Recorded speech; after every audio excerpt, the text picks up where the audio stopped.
mother. Excuse me. Excuse me. Stressful session.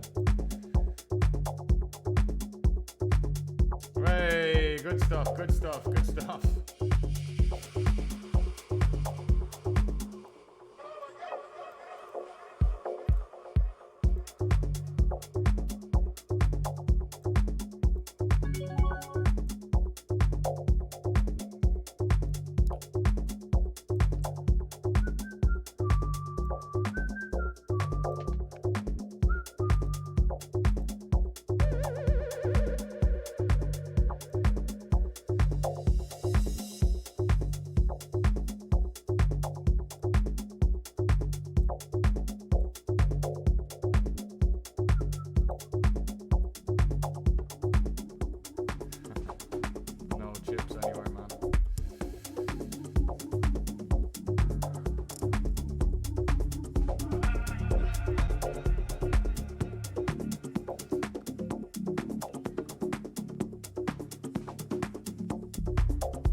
Shit, ignore the fucking blind. Shit.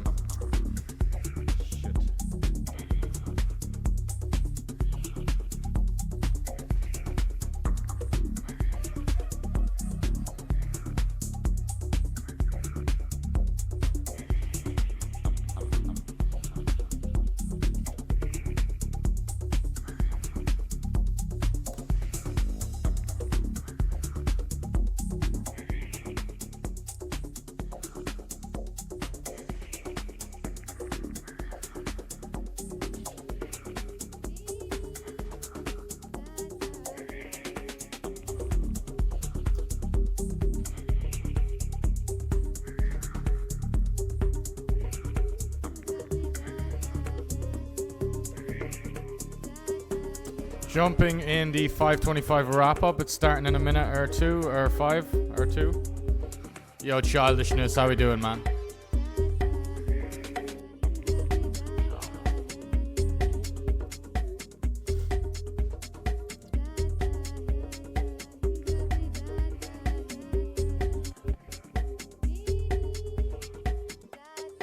Yeah, cheers, childishness. You too, pal.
Aubameyang back to Marseille. Interesting.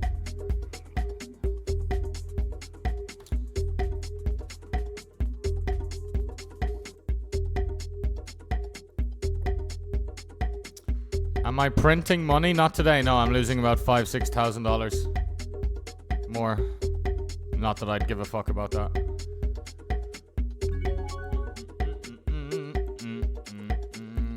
We're all in. There's a pay jump. We're yeah, we got some great spots though. 22,000 up. No, sorry, 31,000 up top in this.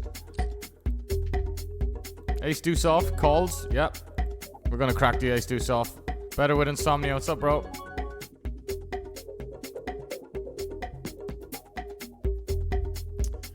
Yeah, no good, sir. Sorry. Yep. Come on, hold. Just put a jack or a fucking 9 out there. Nice. Nice.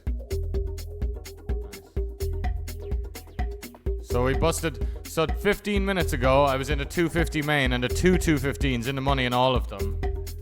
And now within like, you know, 8 minutes of the stream, I bust all of them. It's always the way, man. It's so miserable. It's always, you know, I could feel it happening right when I was firing up the stream. I was like, oh, started getting short and everything.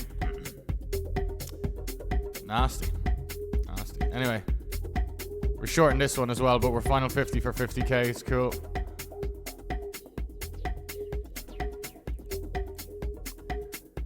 $215 last call. We're in the money, the mystery bounty 108 on GG as well. Right here. 19 bigs, not too bad.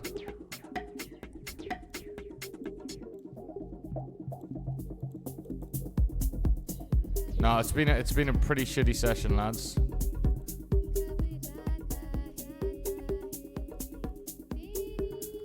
Yeah, well, actually there was a little bit more cashes to be fair.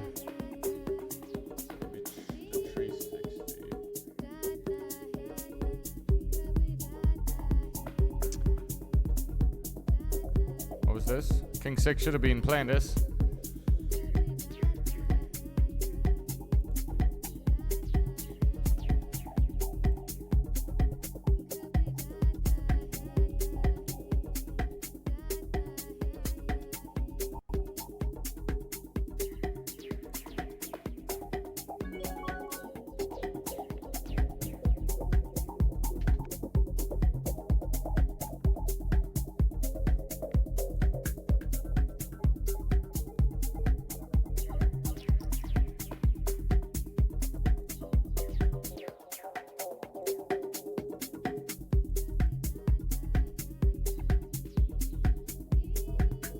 Hello lads, we are live on Twitch right now. Final 50 for 50k here.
It's all good, man.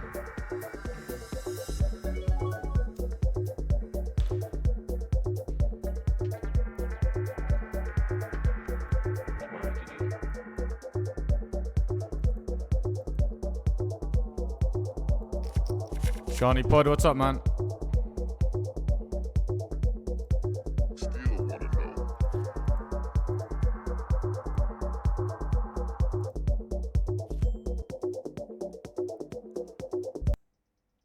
One sec with that music.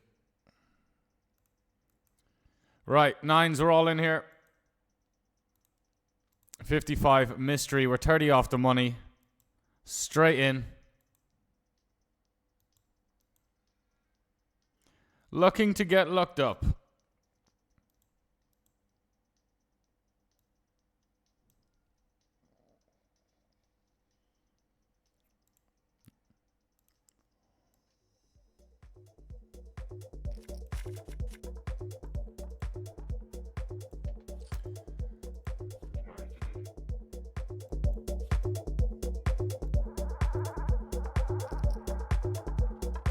No bounties yet in the mystery.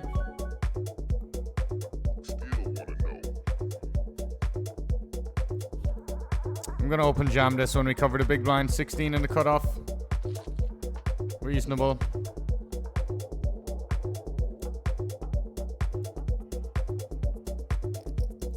Alright, get looked up here. Are we flipping? Oh, King 8 suited, alright. Chop it up, chop it up, chop it up, chop it up, chop it up. Chop it up. Cool out that one as well. Yo, Paul, what's up, brother? Uncle Jolt in the house, too.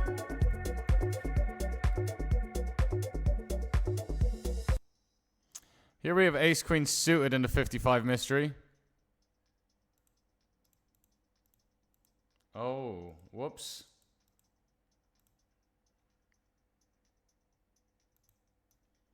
Pretty good spot.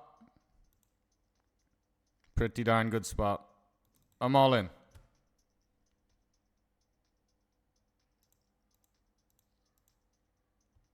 Hold it. Dicey turn. But a safe river. Let's go. Oh, nice. Okay, nice. Well done, Sven. Well done, you fucking retard. Good stuff, Sven. Good stuff, good stuff. Good stuff.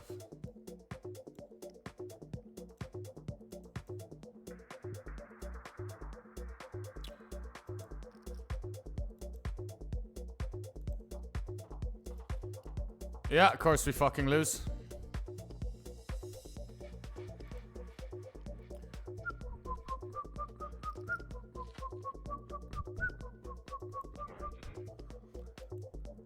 You know what I did, man? You know what I did? And I haven't done it in 9 months, and I've made like fucking billions of dollars in 9 months. But you know what I haven't done in 9 months? 4-bet jam ace queen off for like 28 bigs. Did it today, torched a run. Was playing with a bunch of fucking idiots. Some ACR event, everyone at the table's American. I just 4-bet jammed ace king off like a fucking spastic. Anyway, here we go. Final 50 for 50k. Don't 4-bet jam ace queen off for 28 bigs. You can do it, obviously you can do it like small blind or, you know, late position. Right, here we go with the ace king, lads. 10 bigs to our name. If we can hold. If we can win. Alright, ace-7 going in there. Put a king out there, or diamonds. King. King.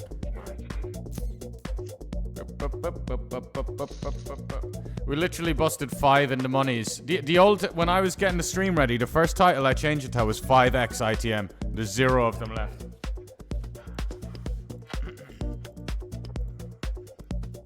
Alright, no worries, man. No worries. No fucking worries. So min cashed everything there. It was like final 50 for 50k in like 5 tournaments. Min cashed them all. Cool.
Insane Dev, what's up? What's up? Shaheen. Hello, gents. Of course, this Canadian fucking... God almighty. Maggot. This Canadian, this big fat maggot. Of course, he's just going to not bet the flop. Because he's a massive fucking cuck. Not in the best mood, for sure, for sure. Not because of the poker, really. Just because of the same old fucking shit with the other side to this fucking industry, man. The other shit. Yo, F Spadex. What's up, brother? This fucking dick-sucking shit, man.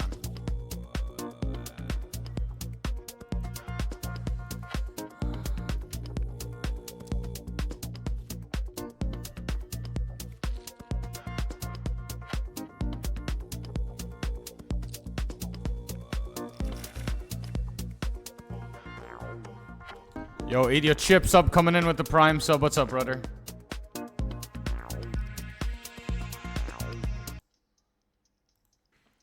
Right, King Queen offsuit here in the 55 mystery.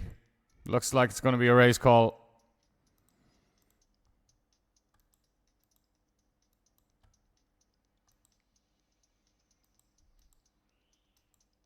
Yeah, either or. Even if the big blind would get it in.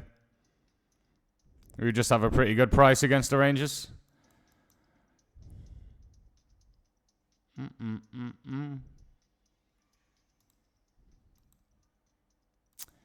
Trying to tank into the money there, buddy. 20 people to go.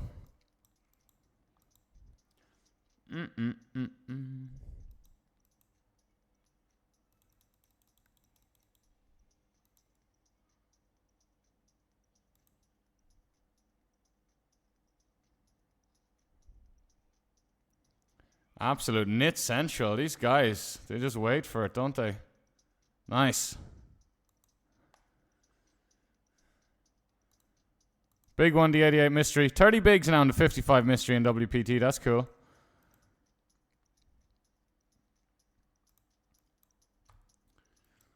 All right. About to have 40 bigs here. There we go.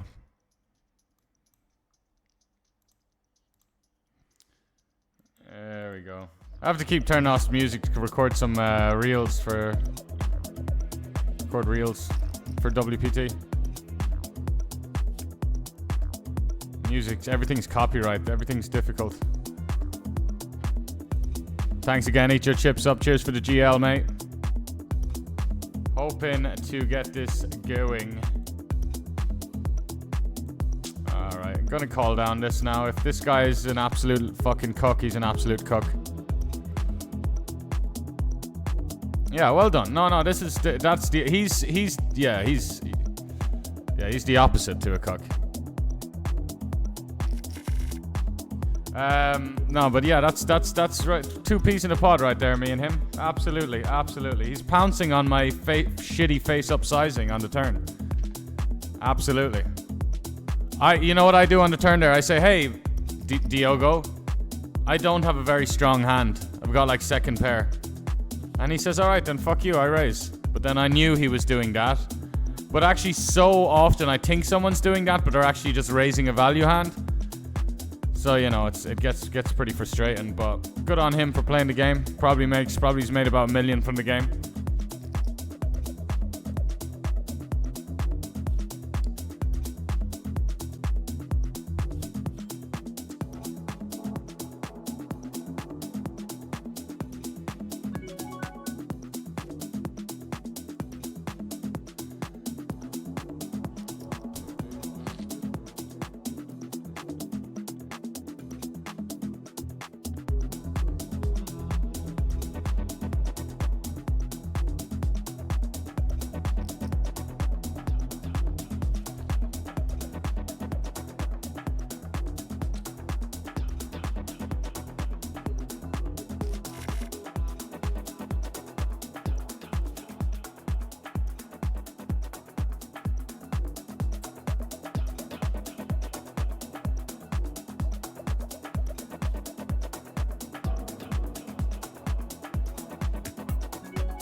Oh, Race versus Limp and it's Jax. Alright, alright, alright. Yeah, yeah, yeah.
Bahçe duvarından açtım,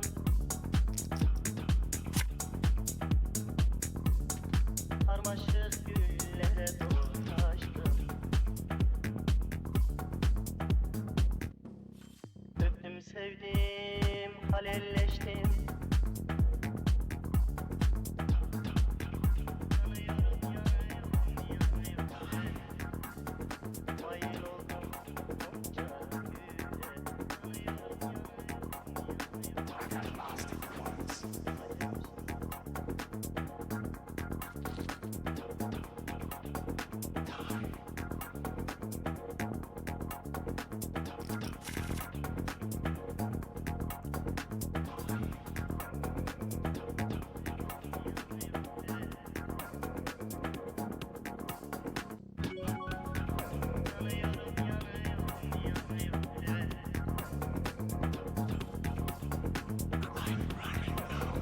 Bahçe duvarından açtım,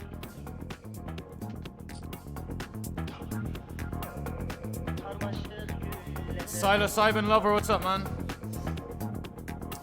What FT, Adrian? What FT you talking about, man? There was no FT.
Whoops. Misread the action here. So he min-raised and then folded to both of us. Okay. I thought this guy just jammed the cutoff. How was this guy? I was in the big blind and he was under the gun. What was going on?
Playing a smooth call here.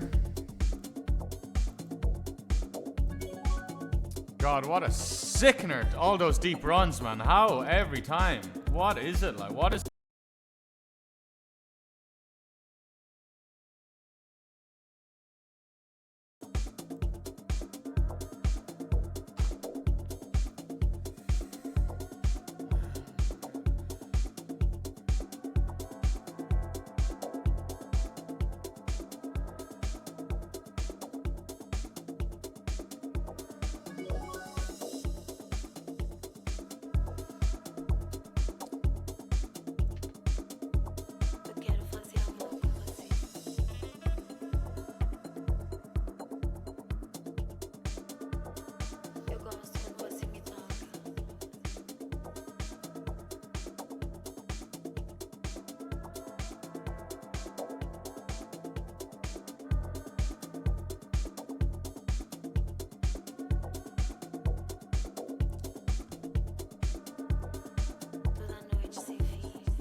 Bahçe duvarından açtım.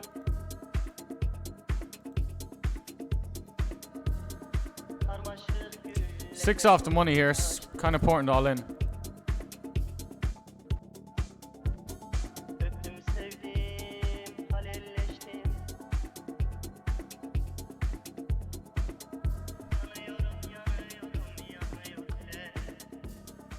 mail oldum onca güre. Yanıyorum yanıyorum yanıyorum acem şalı ince bire. Yanıyorum yanıyorum yanıyorum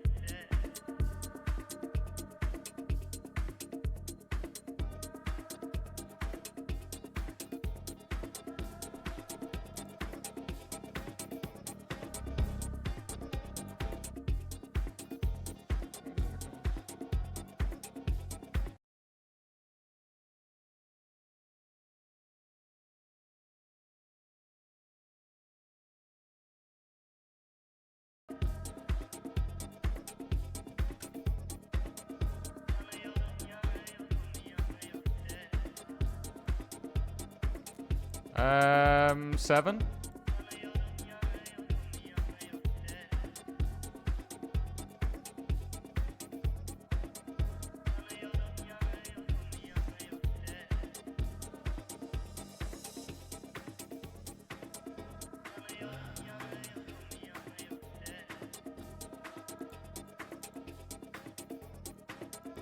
All right, no joy there.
Ace 7 of diamonds or something? No, aces with a diamond. Why jam though, Romanovsky? But I respect this game a lot. I just don't. Why jam? I guess why not? Very nice, very nice. Need a 9 here. Need some chippies. 88. Mystery bounty 34 off the money. Oh.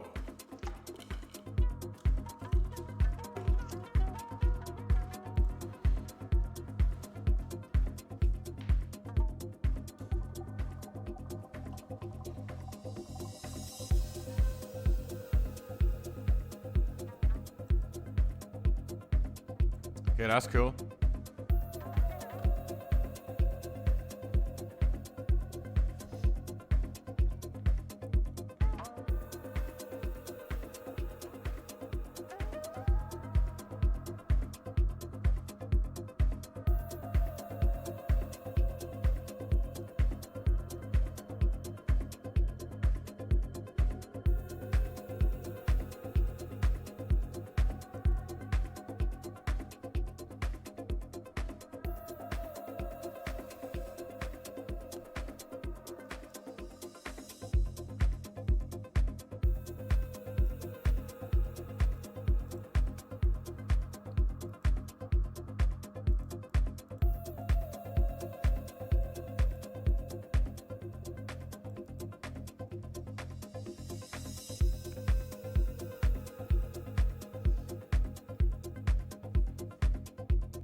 Alrighty. Everybody needs good aces. That's when good aces.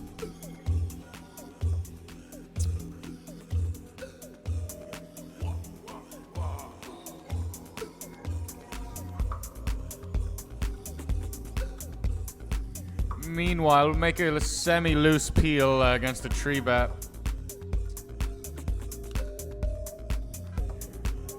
Because we cover them for $75.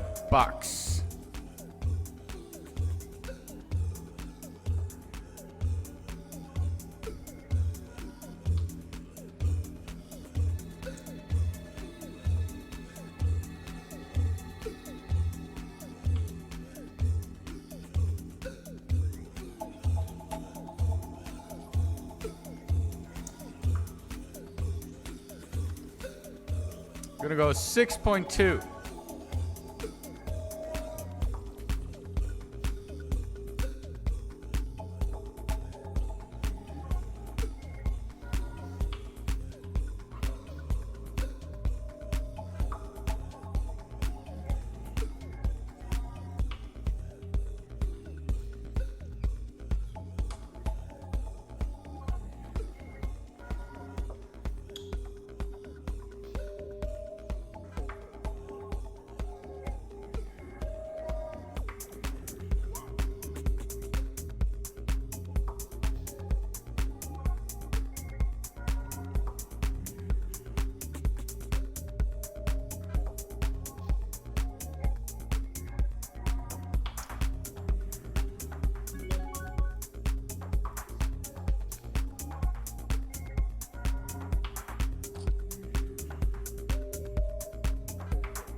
Alright, we get jacks on the essential stone bubble of this mystery, 88 mystery.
Right, I'm done texting away. Very important. In the money here, so mysteries in play, the bounties in play.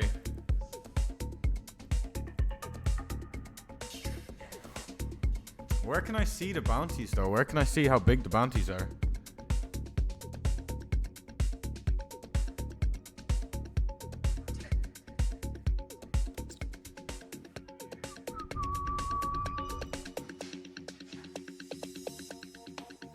There's a rollback in this tournament as well if we can make it there to the FT.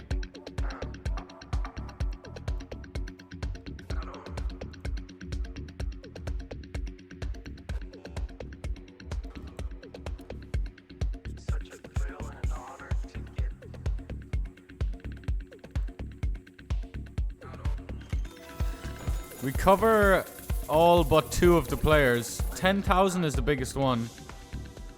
4 2,000s essentially.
We're in the 50 bucker last call. 55 title shot, hunting that late night value on WPT.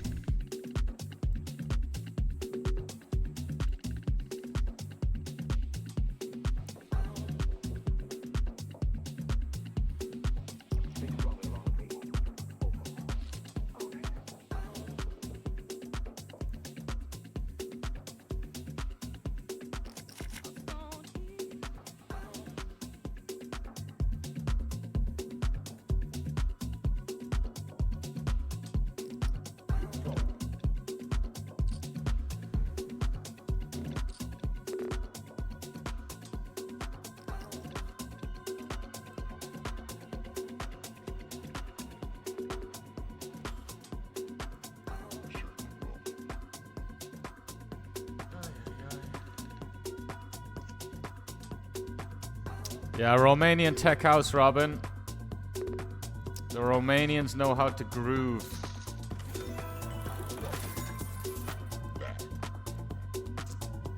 Still wanna know.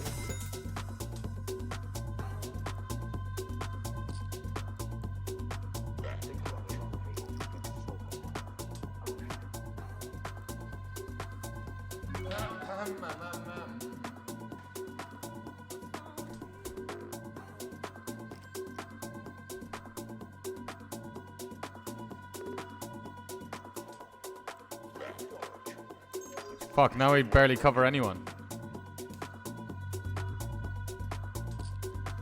Finally, it's happened to me. Hopefully the guy gets left with one big blind, actually. Alright, one big blind. Fits into the whole thing of this journey we've been on. I certainly will. I'm actually this 42 big blind range is going to be really wide. The 6 big blind range not so much, but we're basically getting it in against this 6 big. Not really concerned about under the gun too much. Although here we go. All right, just bury me, baby. Hi, I'm Barry Scott. Let's see those live Barrys. Live Barry. Oh, the guy in the big blind, of course. Why did the guy in the big blind have to have a fucking ace jack? Jesus Christ. 40, 80, 800. Oh, the guy in the big blind at 800. Nice for the... Told you about... I was right with the situation. This guy getting in 7-5 off. Absolutely special person. Terrible idea to get in 7-5 off, but... Mystery bounty. People don't really know how to play mystery bounties, so... GG. I noticed the Venom is a mystery bounty. What fucking idiots. How you, Jojo? What's the crack, man? Cheers, man. We're gonna need to win the wrap up to save the day, but that's all right, man. Gotta have some losing days here and there. You know, if we don't start having more losing days, we're gonna get investigated. We'll be looking at the graphs like something's not right here. He just wins every session.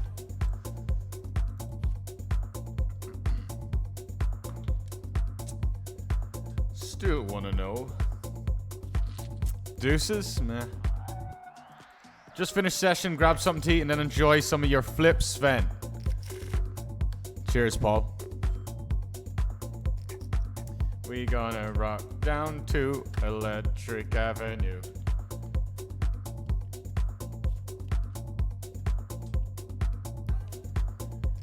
Da da da da da da da da.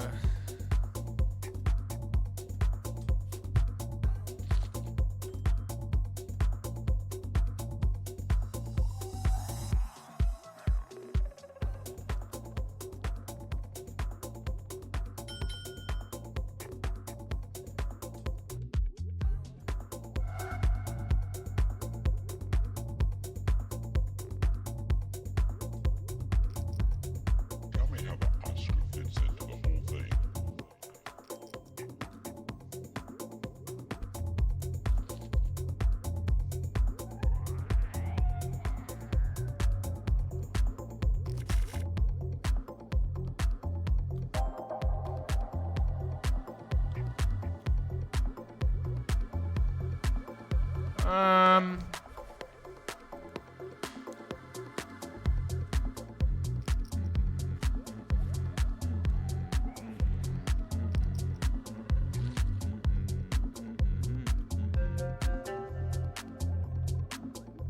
Whether you win this or the last thing.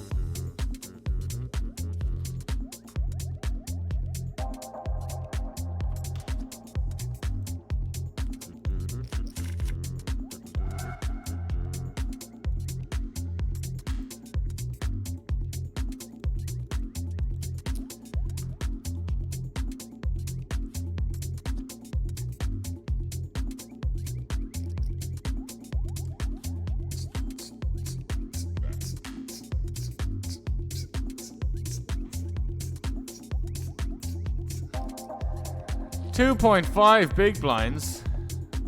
How expensive. So 3276. 3276 on the cashes. 10,118 on the buy-ins.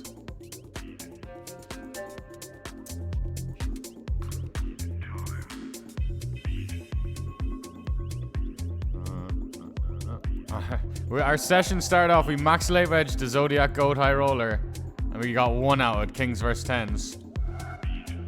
And it's just been, it just did not get better after that.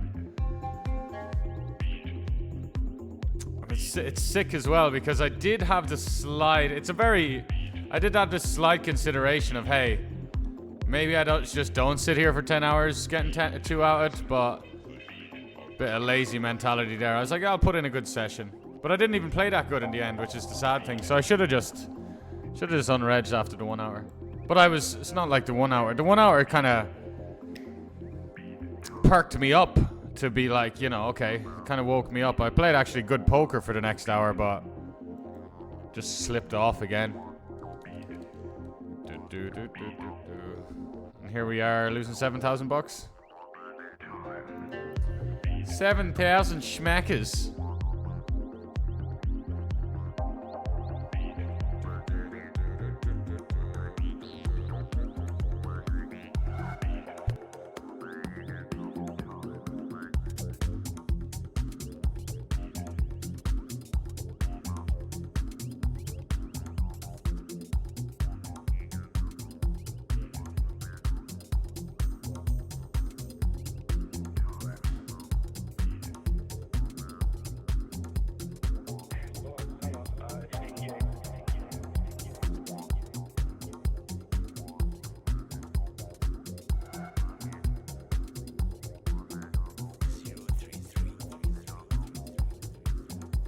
Fucking mystery bounties, man. I part of me just fucking hates them so much.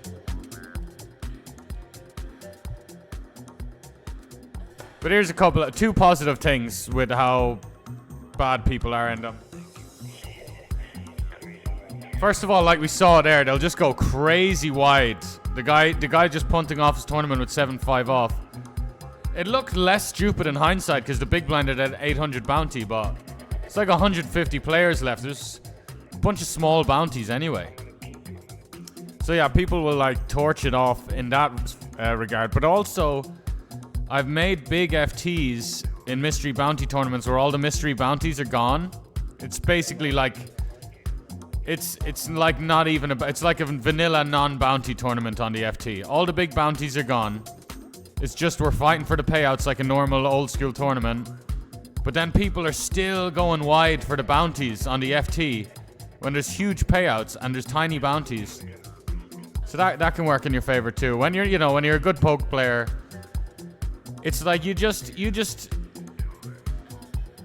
it's just about not doing shit stuff. If you don't do shit stuff, if you don't play shit, you rise to the top because everyone else is playing shit. So if you just focus on not playing shit, and we generally don't with all our experience, so then that's what I could highlight about a mystery bounty tournament, how shit people play in these different parts of it. I mean, I don't play that great. I don't feel that comfortable in them relative to other spots, but super high variance. Yeah, but high variance is okay, man, if you're just banging out a bunch of tournaments every year. But yeah. The mystery bounties, there kind of is a formula to it, though. There is a formula. But I don't even have a clue, really, how to really evaluate the bounties. Which isn't good, you know? I'm really good in a normal bounty tournament. I can just, in less than 10 seconds, I can figure out how much chips it is worth nearly exactly. A lot more accurate decisions. Mystery bounties, but a lot more guessing. But other people are guessing too, and you can see those more casual players are guessing wrong. Like Mr. 7-5 off.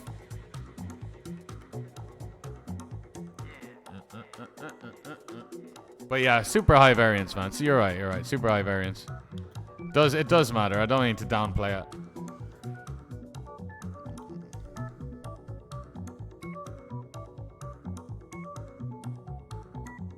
I finished second in a mystery bounty for like 29k.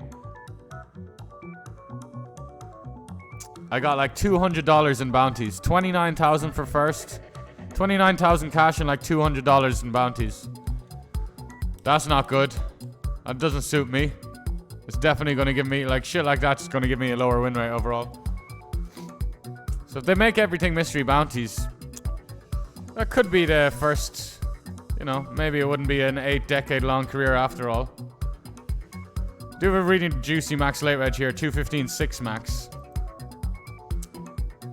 Very cool.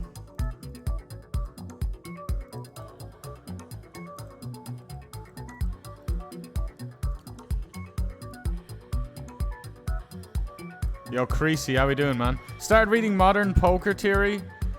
Never felt so dumb trying to understand it all? Yeah, well, fuck all that, man. Don't jump in too deep.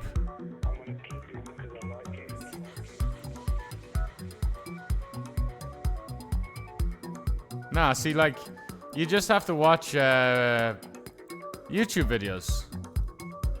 Well, you know, or like, there's so many different levels to, like, you know. But if you're more of a beginner, man, simple YouTube videos. But some of them can be like, yeah. Some of them can be quite advanced too, but like what I used to like, because they were really just fun to watch, easy.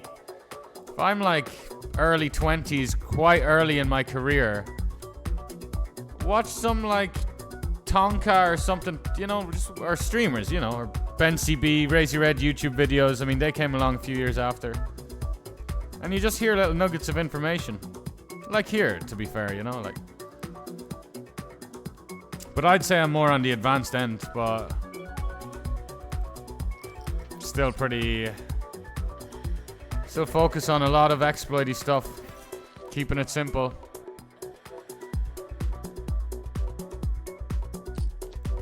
Limp called Three Big Lands. Three big bastards.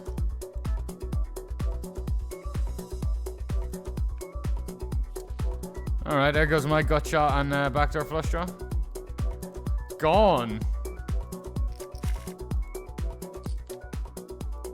215 6 max. Just max lave edged. All in.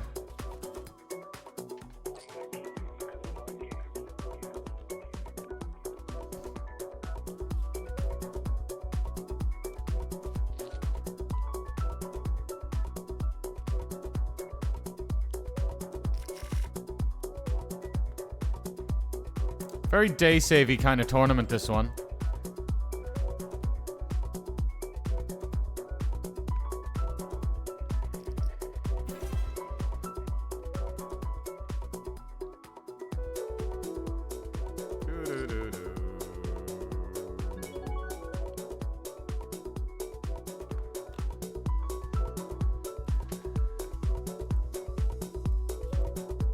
It's a good high-ender. A good high-ender.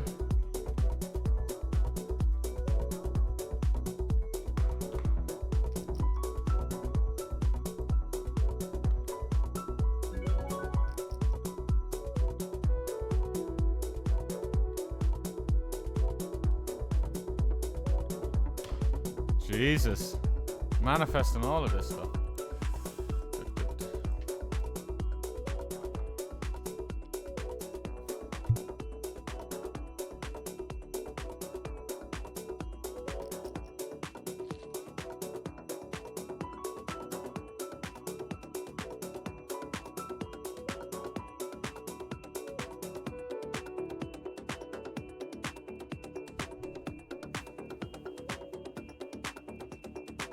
So we just have enough showdown here, lads.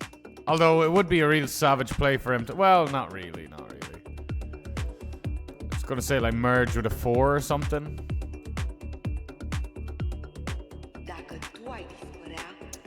Nice.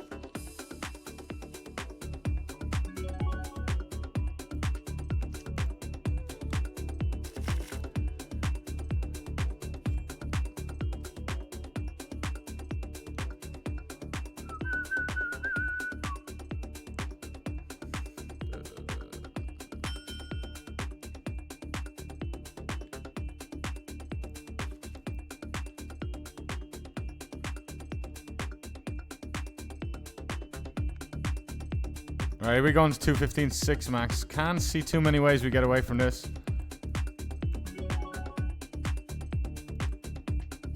Just value slam it in there. If we limp, he can check back stuff we do really well against, and then less value for us. Like, checking back Queen 10 suited is quite a sexy play for him. Really nice. Call me, baby. Flops the joint, Queen. Oh, that's a good turn card. Jack of Hearts. Fuck.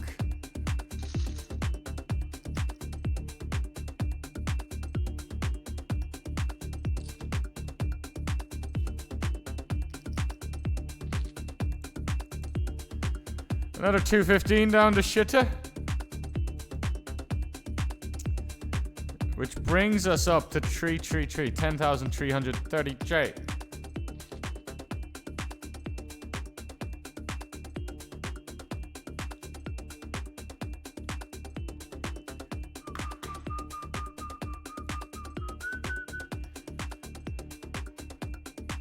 I folded 8-4 suited for 10 big blinds in a 4-way all-in last week. Cost me 8K.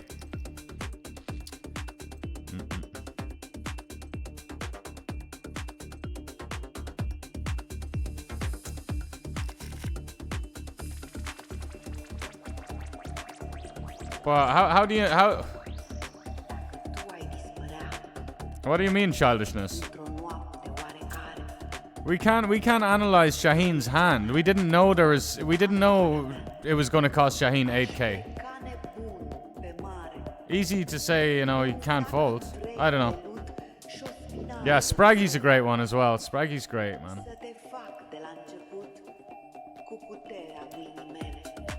But yeah, Shaheen, like, I mean, my mentality would be to, like, not even, as long as it was a good fold. But it could have been a spot where you call, like, you had 10 bigs. And how many people did you cover?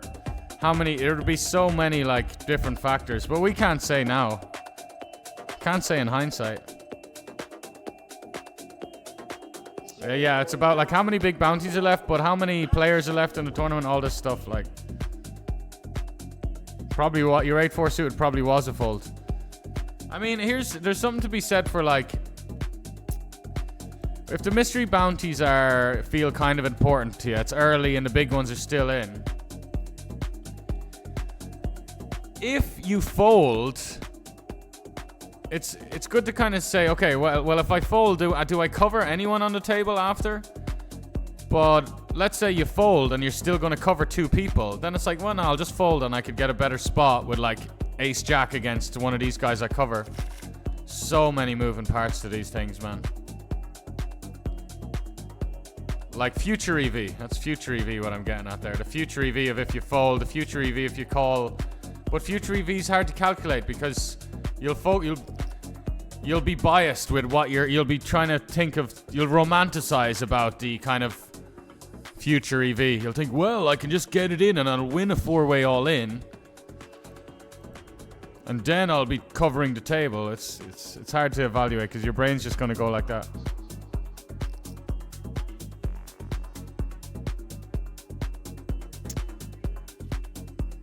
I think it's good to watch people who make money from the game, but there isn't many of them.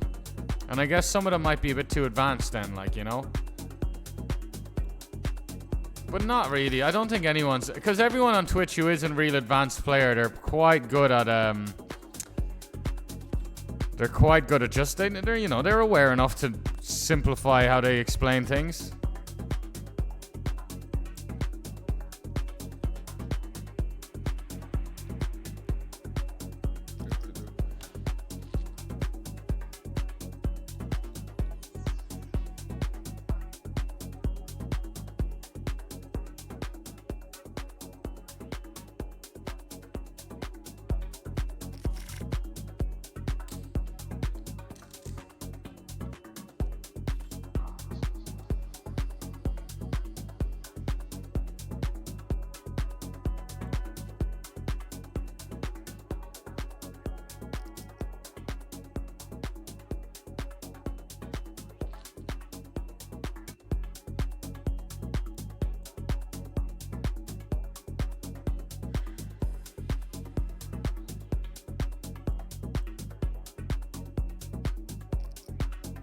Hey Siri, set timer 34 minutes.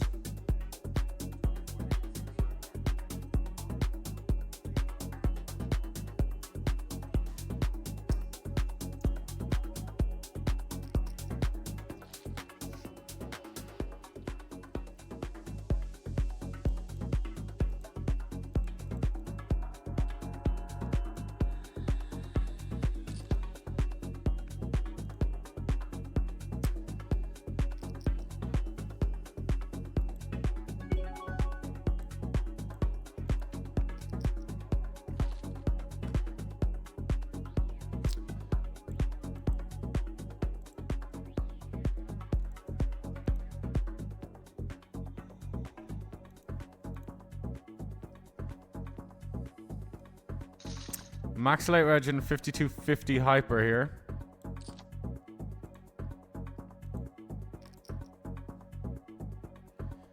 $52 Hyper.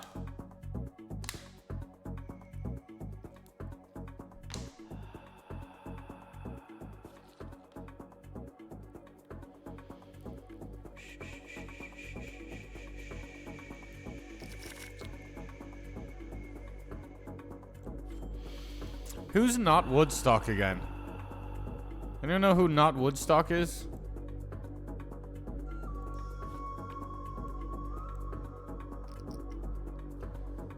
God, his posture is terrible, man. What am I doing?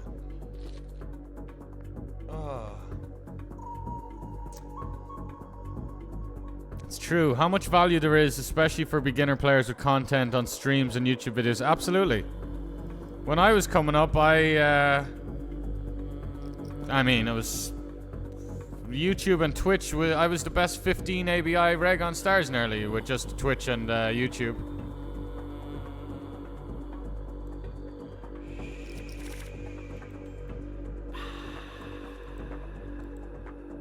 But you know what? This is not good advice, but because I was just thinking there, like I was basically the only guy over betting, man, in those stakes, $11 fucking 4 maxes on Poker Stars and stuff. And I didn't learn it from Twitch or YouTube. I learned it from playing DGen and Heads Up Zoom 100NL. But I wasn't DGenning it. I wanted to play against good competition, and I was very, even if I got stacked 2 times, I'd stop playing. Because that would be my whole roll gone nearly now. But I'd stop playing and then I'd go look back through the hands and start turn a negative into a positive. And I remember the usernames as well. Like one of the guys ended up being a buddy of mine today. Hangs out in the stream too. I used to battle him 100NL, 200NL Heads Up Zoom. Playing 100 deep. Like I was learning so many crazy tricks from these guys, but very expensive. Well, actually, the 100 and 200 Zoom wasn't expensive. It was more when I was playing like 6 max 500 NL or any 500 NL or 1K NL stuff. Obviously, went really badly because those guys would just. But anyway, like against like the Rostema or the Porn Tractor guys, they were crushing me. But then all the other scrubs, I was crushing them. So it was like.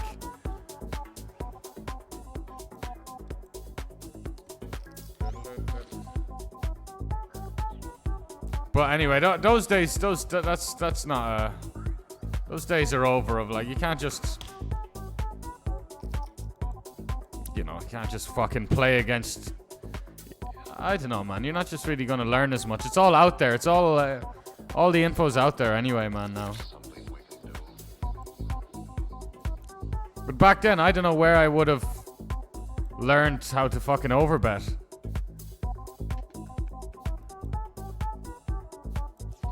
Sure, people still barely overbet, man. You know? 3/4 this and 2/3 that, and all these 55% sizes and terrible. Everyone's still terrible.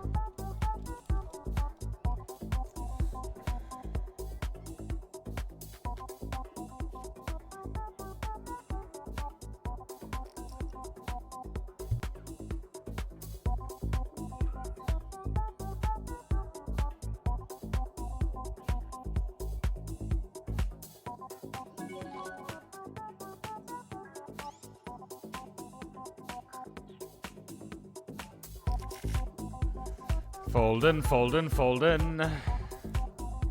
Nice old 50 bigs, 1.7 stacks. 1.7 stacksies. Peterson seems to be doing well, big blind per 100 wise in the high stakes, and doesn't overcomplicate stuff when explaining. Yep.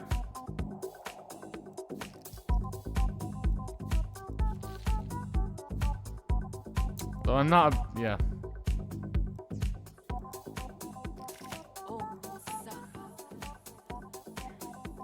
I'm not a huge believer in big blind per 100 though,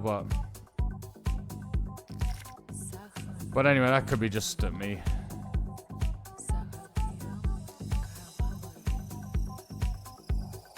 Jojo says, I feel like Twitch is split into two categories. Oh, you're gonna get me in trouble now when I follow this one up.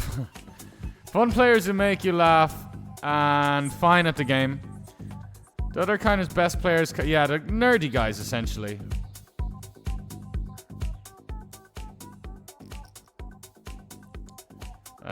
But the other kind of players. But there are a few people who do both. Sven and Sprag, you're one of the best. Thanks, Jojo. That's actually a genuinely great compliment.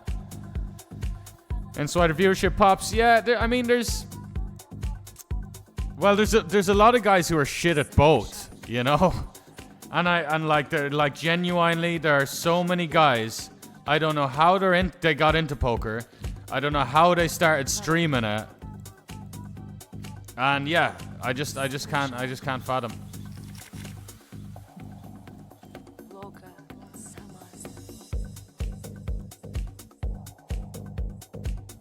Oh, so it actually is Woodstock. I thought it was someone. All right, so it is Woodstock. All right.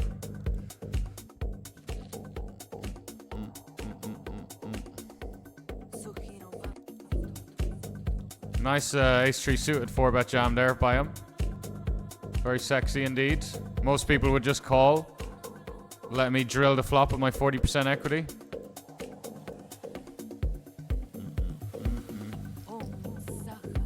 But yeah, no one ever gives me credit, right? That's why I go on these absurd heaters when I get, run well. Get dealt big hands. I was going into a Helmutian-esque rant there. Wait till I'll get you. Just give me all their money when I get a big hand, you know.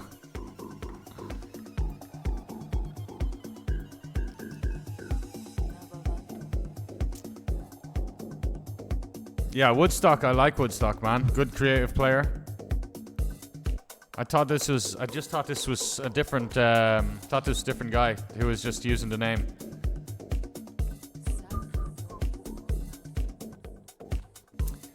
But yeah,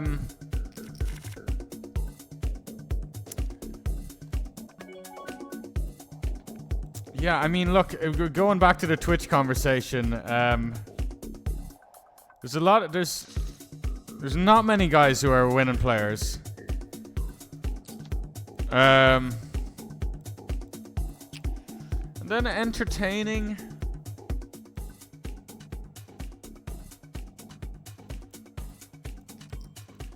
Yeah, standard. That's why I got into streaming. I got into streaming because I was like, well, this is going to be pretty easy. The standards are extremely low. Even though there was still the big hitters, there's always the big hitters, but like to get to a B tier level in poker streaming is pretty easy, man. Is if you can just kind of, if you're not too introverted, nothing wrong with being introverted, but just if you're going to be a streamer, of course. So, yeah. But anyway, look, whatever, man. Who cares? Who cares? Who cares?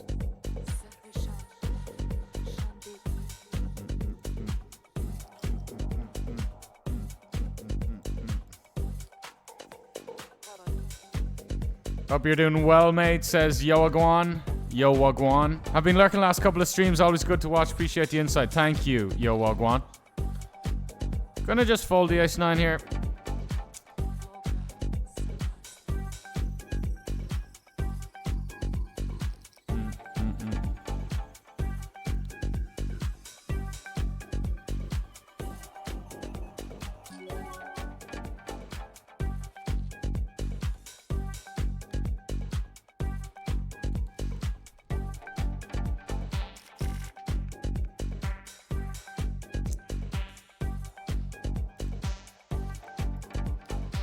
The softest tournament left out of our loadout is the 55 title shot here.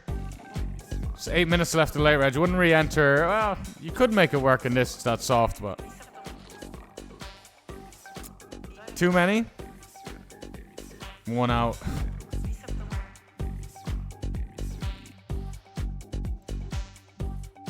Favorite statistic for determining skill? Just. Not really. Other than money made, it's not really a statistic thing for me. I mean, if we're talking stats, HUD stats, VPIP and tree bet are massive indicators. But I just, you know. I mean, it is different. It's like I'm kind of basing the players on like how difficult they are. But a player might be terrible against me, but he might still make money and just be a nit and just still kind of do it, you know. But against me, I'm like laughing at them. But they still might be like. But then the other question is, do you want to learn from someone like that who's just underwhelming and like you can do that yourself. We all know how to be a fucking nit. We can all just get the hang of get some pre-flop ranges, learn them off, be a nit, learn how to value bet, learn when you need to value raise rivers, bit of that. Because the modern meta, people are just playing value hands very well. Like nearly better than me. Some even a lot of the guys I criticize a lot, they're nearly playing their value hands even better than me. But just every other aspect, they're just falling short. Because it's, you know, people like value betting. They're blue line minded, you know. There's like, I've got a hand, I've got the best hand. I'm gonna wager an amount of chips and I'm gonna get called and those chips are gonna be mine. That's what people like. They're not like, oh, he's definitely never got better than third pair here. I'm gonna bet turn and jam river and he's gonna fold. People don't think like that. Anyway, we feel like we'd be a bit of a broken record too much, man, honestly.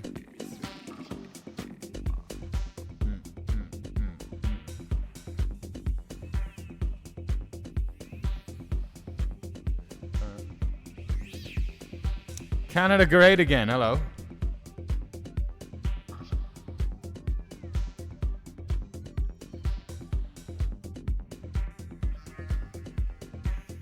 But you know, like when I say I'm not a big believer in big blinds per 100 in tournaments, I am in cash games. Much more reliable in cash games. Still going to be skewed a little bit, but cash games it's always 100 deep. Tournaments the levels change. Like I just, you know,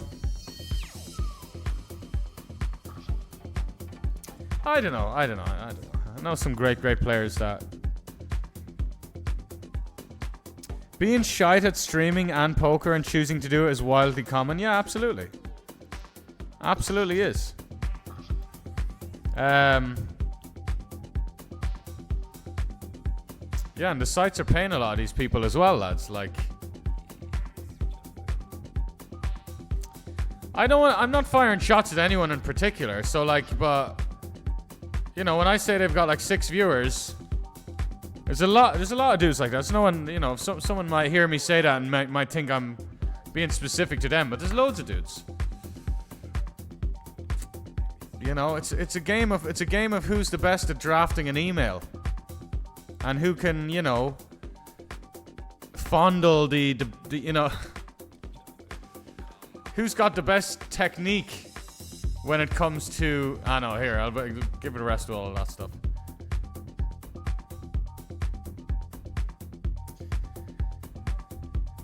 Yeah, and yeah, that's just, yeah. And the sites pay these guys, and they'll say, okay, we want you to do X and Y, and they'll do X and Y religiously. Because what else are they fucking gonna do? They you know, they haven't made a single cent from poker. They're not gonna make anything from Twitch with their 6 viewers. So they will do X and Y till the cows come home. They'll be on it pronto. But thing that.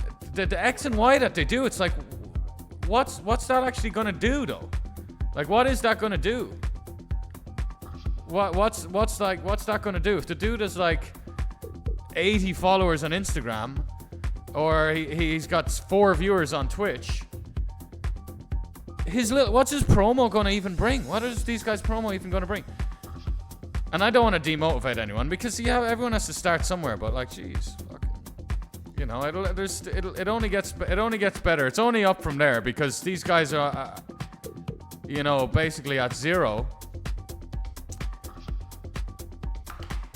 And you know what do you think I want to focus on? I'll focus on my poker, but I focus on the stream, a good stream. You know, I like the idea. I didn't want anything back from streaming. I was aware that good things may happen if I did a great job at it. But that was never the motivation. But it's nice to kind of get, you know, to bring something to the table for someone and it be mutually beneficial. But what I do learn is like, they're not paying people on how good the stream is. I don't want to say it's irrelevant because the guys I'm starting to work with now are seem quite impressive in terms of seeing the bigger picture of things. But at the end of the day, they need these like, I don't believe in the metrics that value what people are bringing to the table for these sites. Like, because it's all about these little sign-ups and stuff. You know, like fucking some, you know.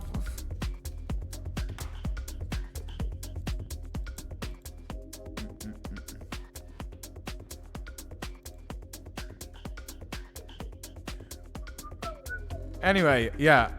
That's again, not to demotivate anyone. That should be motivation to anyone who wants to get into streaming. You break 10 viewers is gonna, you know, it's, you know, you don't even need to break 10 viewers. That's the point. You just say, hey, X such and such company, I'm a streamer.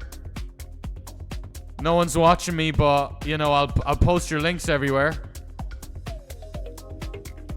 And then the sites are like, all right, well, you know, post the links. That's good because then we can get people to sign up to those links and get new players. And we're going to onboard a bunch of new players.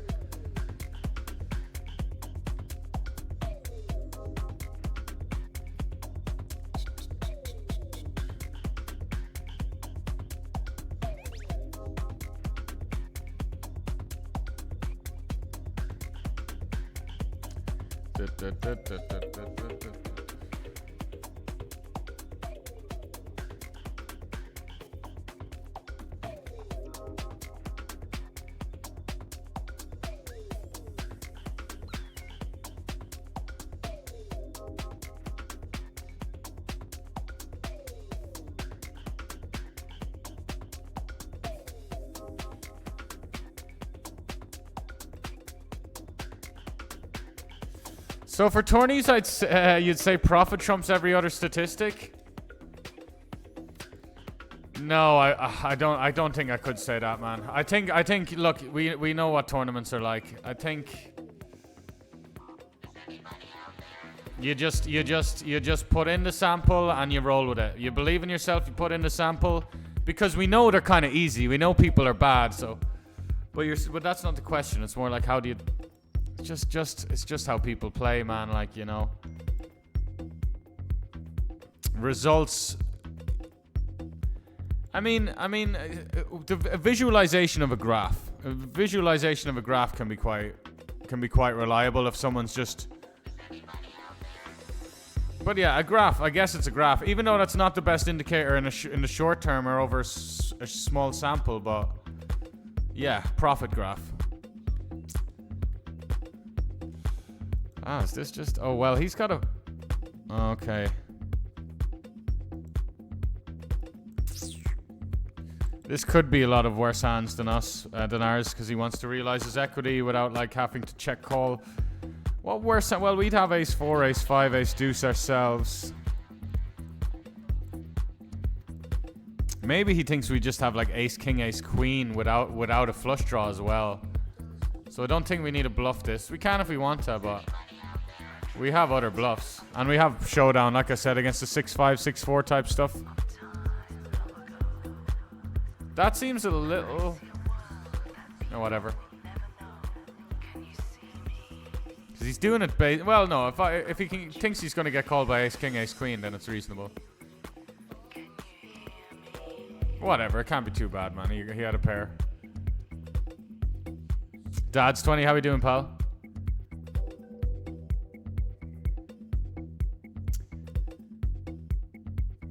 I just think of it in volume, Holden. I just think of it in volume. 5k games, starting to get a sample, but 10k games is when it starts to be... 5k isn't even that... Well, look.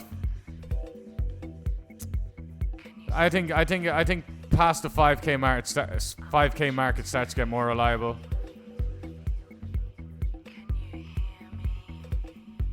Again, depends on the size of the tournaments though as well. Like if you play 2,000 small field tournaments, you're actually going to get a decent idea. Like really like 40, 50 player fields. That's why, again, going back to WPT, lads, small field, soft games, you just want to fucking, you know, get stuck in. Put in the volume. And then just not have expectations in the short term and not get all fucking butthurt about the variance. If it wasn't for the variance, you'd be playing against a bunch of fucking Magnus Carlsens in it, you know?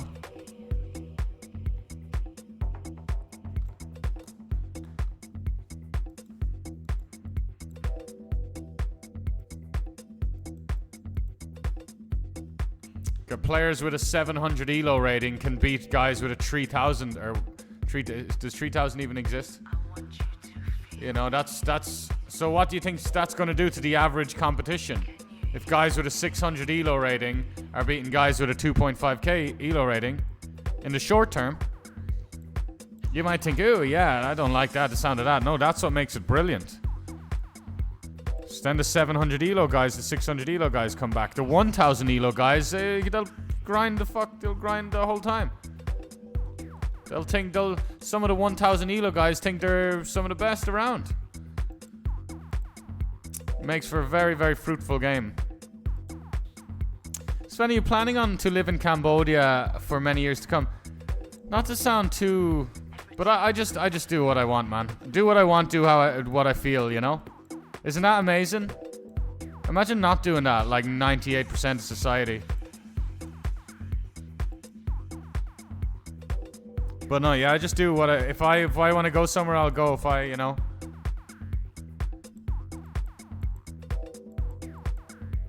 So no, I don't make plans really, mate. I never even planned to come to Cambodia. Just traveling around. Landed here, COVID happened.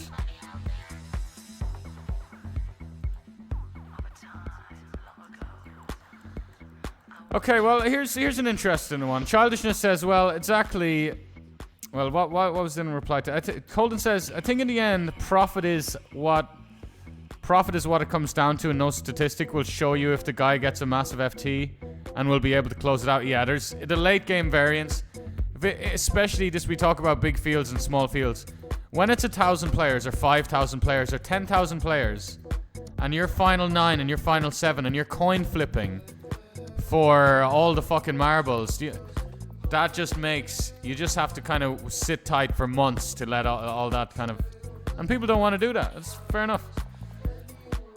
But regarding Mariano, so Childishness says Mariano isn't world class, but he's up 3 mil. He is relative to, yeah, I agree, but the games he's in big live cash games with, it's like the $1 bounty builder he's playing, you know, for hundreds of thousands. So actually Mariano, I don't know too much about his game, but I'm sure he crushes hard in a lot of those lineups. So like if we're talking about live cash games and live streams, there is no world class there. No one's going to be close to fucking world class. You know, except for like Garrett Adelstein and Jungle Man who come to pay a visit. Doug's pretty fucking amazing at poker, but he's also just a bit, you could nearly say inexperienced, just with the lack of kind of exploits he does and stuff. Like he puts so much of his volume in. He's experienced playing the sickest players in the world heads up and like getting a perfectly balanced strategy. But anyway, no, look what he did against Helmut. Doug is unreal. Doug is world class. Look what he did against Helmut. Money matters in the end. EV can't be traded for real dollars at the end of the day, but that's not the point either, man. We're just like, that's also not really, you shouldn't have that approach, man. The EV is what brings the money, you know. But anyway, yeah, we're not talking about needing to pay rent. We're just talking about kind of skill levels and how we rank skill levels. When it comes to paying the rent and stuff, yeah, sure. But like an EV is a really good indicator because, you know, if you're crushing people, you're exploiting the fish, you're doing everything right, you're getting it in ahead, you're getting it in on into turns at 75%.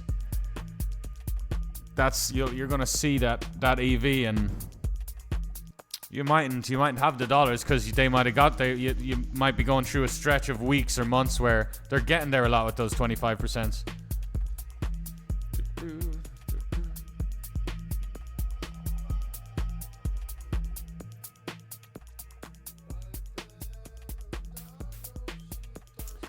Metrics are, well, look, man. There's a bit of a pattern to the guys who are the best studied and know kind of the baseline strategy and the flop size here and the rejam for 28 bigs here and the three-way cold call spots where it's gone raise, call, and they're arranging. That stuff's complicated. All the anti-GTO guys, it'll go low jack opens, high jack flats. They'll be in the cutoff. And they're just doing what they feel. Ooh, queen 10 suited. Ooh, shiny in position. Let's see a flop. Ooh, queen 10 suited. And then the well-studied guy knows that he bumps it up to 7.1 bigs there with the queen 10 suited, 30 effective. And like, and you just have people playing way better. So like, you say like, oh, we all wonder if we're crushers. If you're not looking at, if you've no interest in like game theory and kind of strategy and strategies, you're not going to be crushing. You can come up with your own strategies, you can develop your own strategies, but there needs to be an interest in like strategies and not just kind of being static with like how you feel about the game and all the time, you know?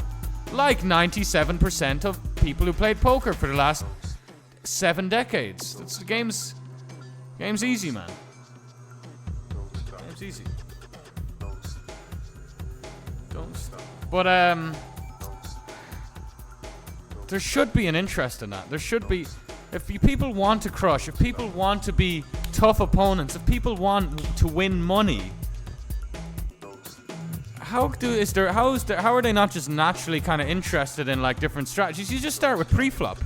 I'm not talking about all this super advanced pile solver sims. Just start with some fucking pre-flop ranges, so you're not folding your fucking queen 8 suited in the hijack first in. You know, like.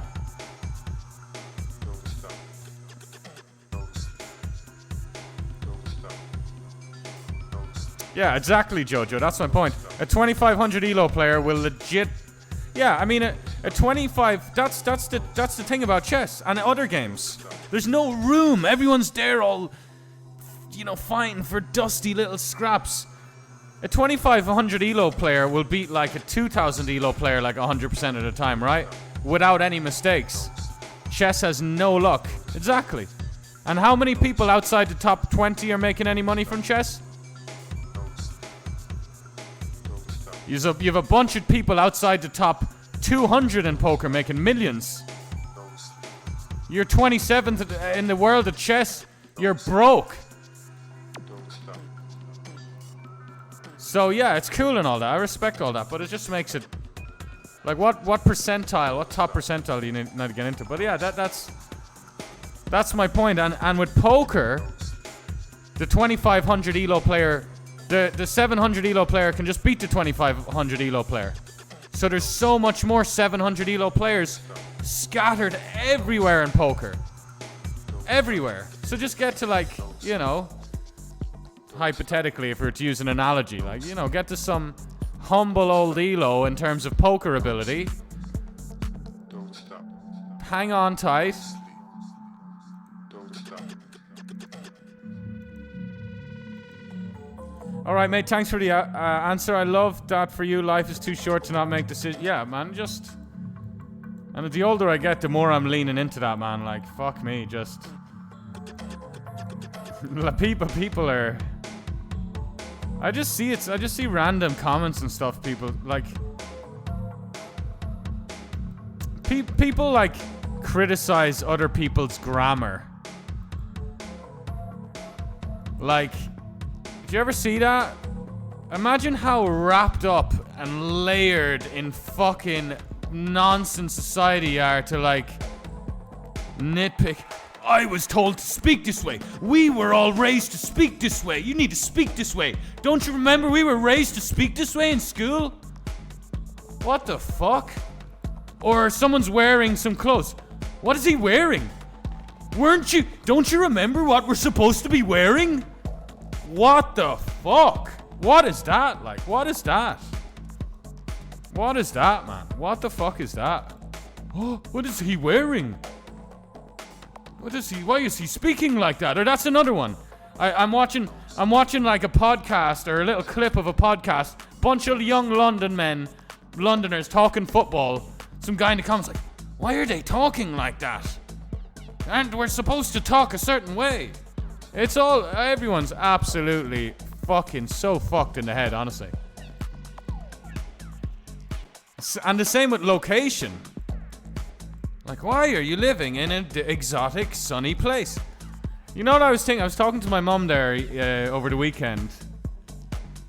And what I realized we were talking about, a good thing that I could say about my preferences or choices are like living in Cambodia. When I lived in Ireland and the UK, I'd have about 4 fucking colds a year. You know, the sniffles, the coughing, sniffles. I've been here 5.5 years. I don't get sick. I don't get colds. You know, like, I've just chosen a better place to live and a superior, higher quality of life place. My life is better. My quality of life is higher. I'm healthier. And like, that's like weird to some people. That you like, why aren't you living in Ireland where there's grey skies and high suicide rates? Who the fuck would?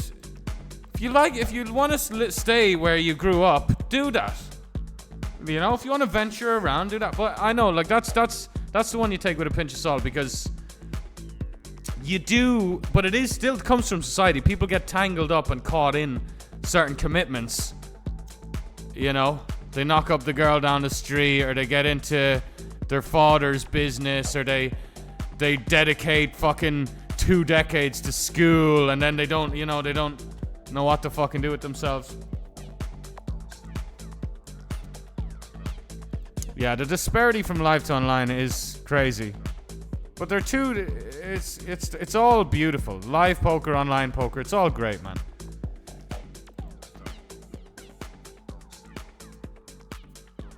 But online players are just so technically better, like so much better, and I just hate it being like, I'm not just stroking my ego or the ego of online players. I just really just don't get why people feel the need to like downplay that. And anyway, look, whatever, broken record.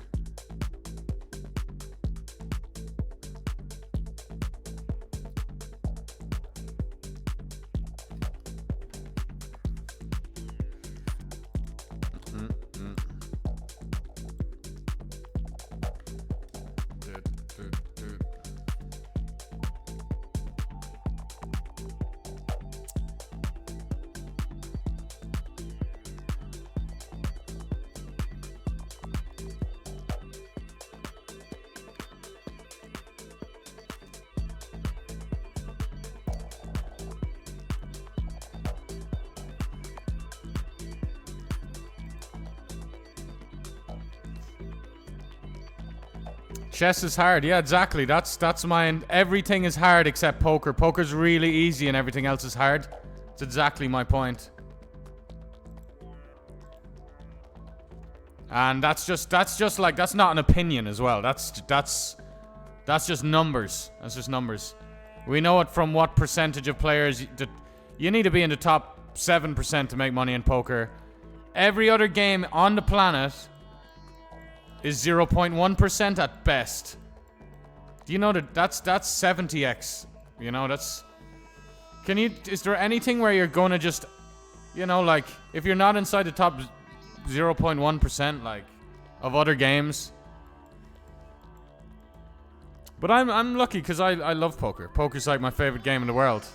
And just happens to be, you know, something that's very easy to just start to generate profit from in the long run.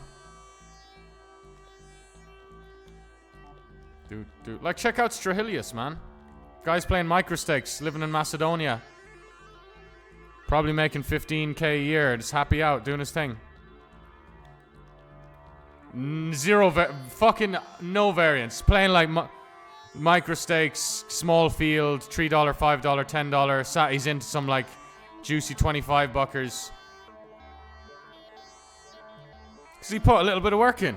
I mean, I don't mean to say a little bit, but I'm saying that's all he needs to do is a little bit. But he happened to put in a lot of work and is probably one of the best players at those stakes.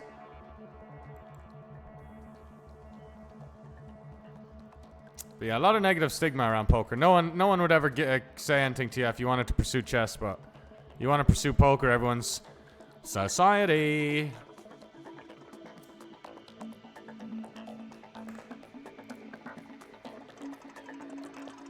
Imagine not doing what you wanted, man. Within reason, like. Imagine just like...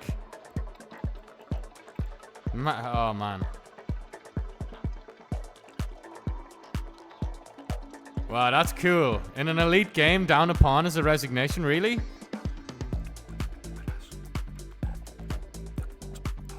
Damn, yeah, I guess, because they're gonna be... They kind of know they're gonna play close to perfect. And chess is chess is pretty infinite in its own right, but it isn't. It's... I mean, actually, maybe I don't know what I'm talking about, but poker is truly infinite and endless, like, with the... Everything else feels a bit more limited to me, like, and solved, you know? People need to focus on themselves instead of wasting their time judging others' decisions. Absolutely. And people also got to stop being concerned about other people's judgments. Like, let's say you just had this urge that you wanted to just go outside and walk down the street barefoot. No one's gonna do that. No one's gonna do that, because... But isn't that weird that, you know, we wouldn't just, like... Just fucking feel comfortable just walking down the street? I would, to be honest. I wouldn't give a fuck. I guess we're all in, lads. 525. Generate a bunch of folds. But these, like, look at all these V-pips around the table, man. They're so nitty. Nice.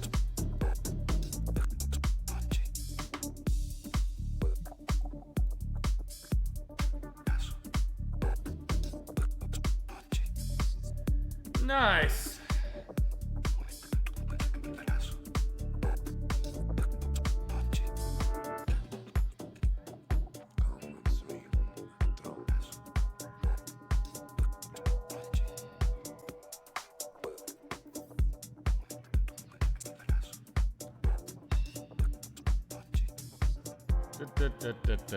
There's an 88 hyper here on WPT. We're gonna jump in the mix.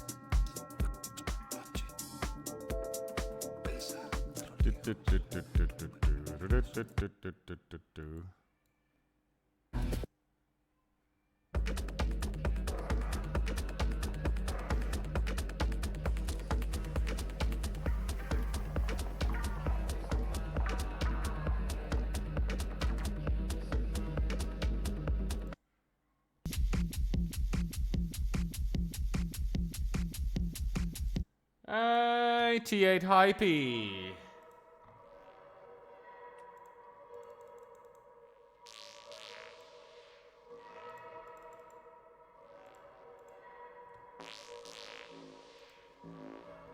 Right, a manual on how to play an 88 hyper.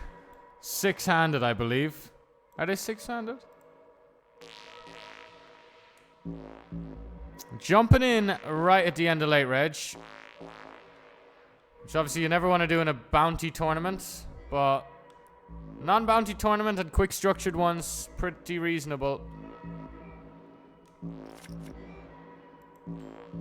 So step one, you get Delta Ace King. I think we just jam, don't let him play defensive with anything.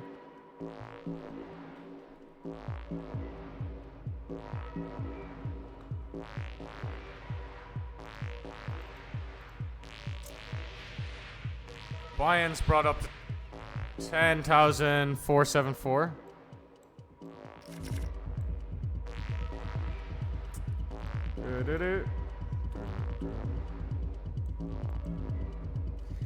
Just what I was saying, you know the way how encouraging I am to like pursue poker for people who are already in the game. I actually don't tell people who are outside the game because mainly they're just want to get into the game for the wrong reasons. They're like, you know, so if someone says, oh, I want to get into poker before they've ever played a fucking hand, I'm obviously going to be like, no, don't do that. You sound like a fucking fool. But anyway, I'll fucking encourage, I can't hide the fact that I just think it's just definitely a very legitimate option. But the thing is, what happens, you start pursuing it and you're just too much of a little whiny bitch. Cause we all, that's what I do forget, like everyone is such whiny entitled bitches. We all were at some point. Like it's so, looking back, but I had the years to kind of get over being a whiny entitled bitch. Like there was no rush, you know, but traction. You want traction. You know what I mean by traction? Houses and cars and financial freedom. Property and all of that good stuff. Financial freedom, no boss. That traction, that's the traction I'm talking about. You need to be a big boy and you need to be stoic and you need to take the bullshit on the chin. That's it. That's it. And then with that attitude, you get better much quicker. When you're all focusing on every fucking time, 12th again, it's been 2 months of this shit.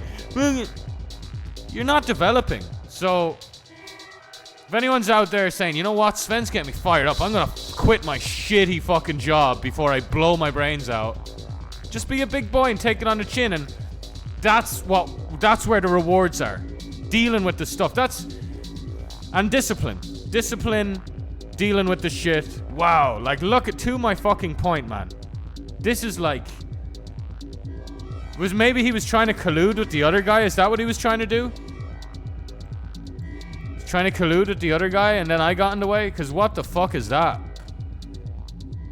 Honestly, probably just an absolutely terrible player, you know? I don't need to start talking about. But a very, very weird thing for him to do. But yeah. People are putting in 5 bigs and then folding. Poker is gonna always be good because it's this comforting thing for a lot of people. They sit there, they click the stuff, they get their little gambling buzz. I'm all in against this guy after what he's just done. I'd probably do it, I'd probably take something weaker than ace-9 as well, to be honest.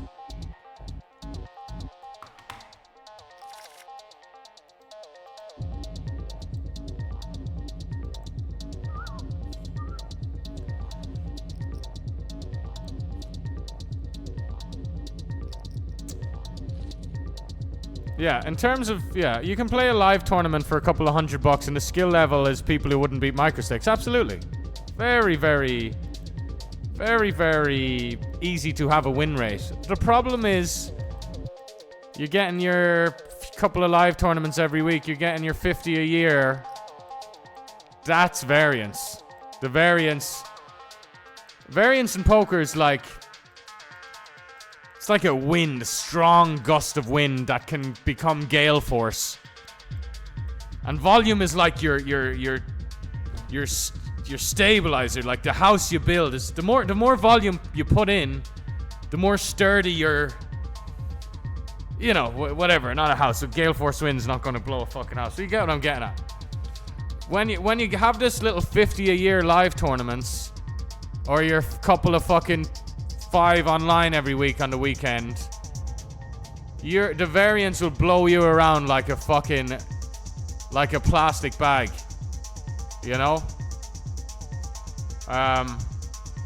You know, you just gotta, no expectations, man. Like, you have to really drop your expectations. However, in theory, you can play like, let's say you just focus on getting 100 live tournaments a year. Average buy-in of 300.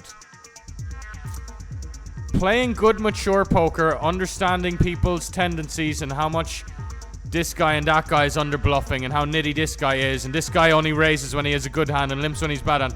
Getting on top of that mature stuff. You don't need to be looking at the solver except for maybe some...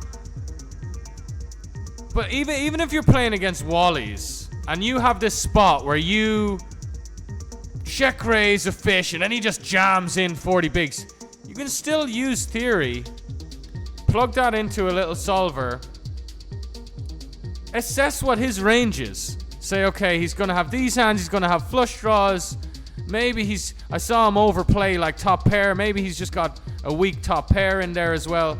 Figure out what your equity and response, you know, so doesn't matter how fucking dumb they are and how much of a zoo it is. You can still use gentle touches of theory to propel you to make more accurate decisions. But pre-flop especially. Pre-flop is just like... And you don't stick by the pre-flop. Because you're going to want to open wider than what your theory pre-flop ranges say. You know? Because you're playing with a bunch of idiots. You're going to want to get some pre-flop ranges, but then like open a pip wider in basically every fucking spot. Because they're not 3-betting you enough. You know? They're not 3-betting you enough and they're not jamming enough, so like you can justify... But then the more well studied you are, the more accurately you can adjust. And maybe you know that, well, they're drastically under 3-betting. So actually I'm probably going to open 2 pips wider in these spots. Because I know what they're supposed to 3-bet, I know what they're actually 3-betting. But anyway, you're going to get like...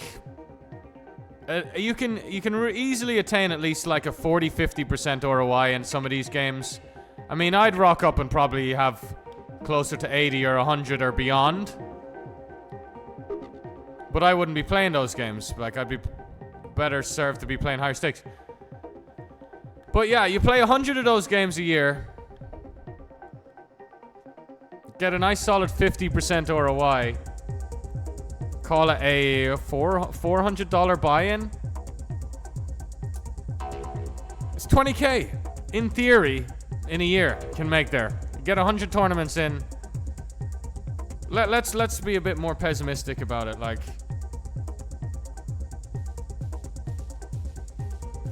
a tree. Well, if it's a 300 ABI, I just feel like you would have 50%. You would. You just fucking would, man. You just. I feel like you would, but it's hard for me to gauge, man. Being so far away from all of that. But yeah, there's 20-30k a year in theory, you know? So if you just rock up and just on to the next one mentality,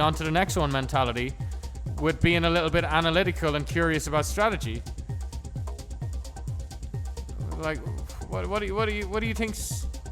What are you afraid of? And then... You can get in another... You can, let's say you play a $20 ABI online. And you can get another, something really low. Like, let's say you're mainly a fucking live player, but you want to just get the odd bit of online volume. Just to stay sharp as well. Could throw in like another 2,000 online tournaments. ABI 20.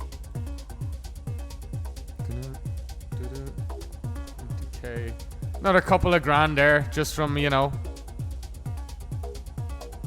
just from playing super low volume. I mean, like 20 tournaments a week or something like that online, which is like one session or 2 if you want. Anyway, yo, I'll go on. Good night, brother.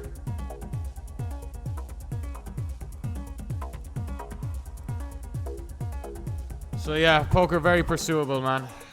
Very pursuable. But like, oh, maybe all that's invalid because you need to kind of love it to just enjoy the process so much. But the process is just fun, man. It's the game of life. It is the game of life. But anyway, man, 1K tournaments, 2K tournaments. I played a fucking 10K at the Win. It was 5 guys that wouldn't beat. There was 5 guys that wouldn't even beat the $20 tournaments online. Like, they were all really bad. They really were all... I got this amazing table where they were all very casual guys. Limping 80 bigs deep.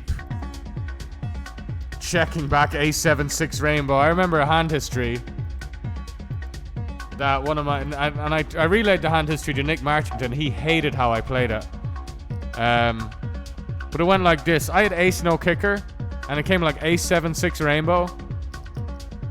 Button checks back ace-7-6 rainbow. Super deep. But I'm in the big blind. Button checks back. He's an old, kind of middle-aged guy. And then I check the turn, which is a king.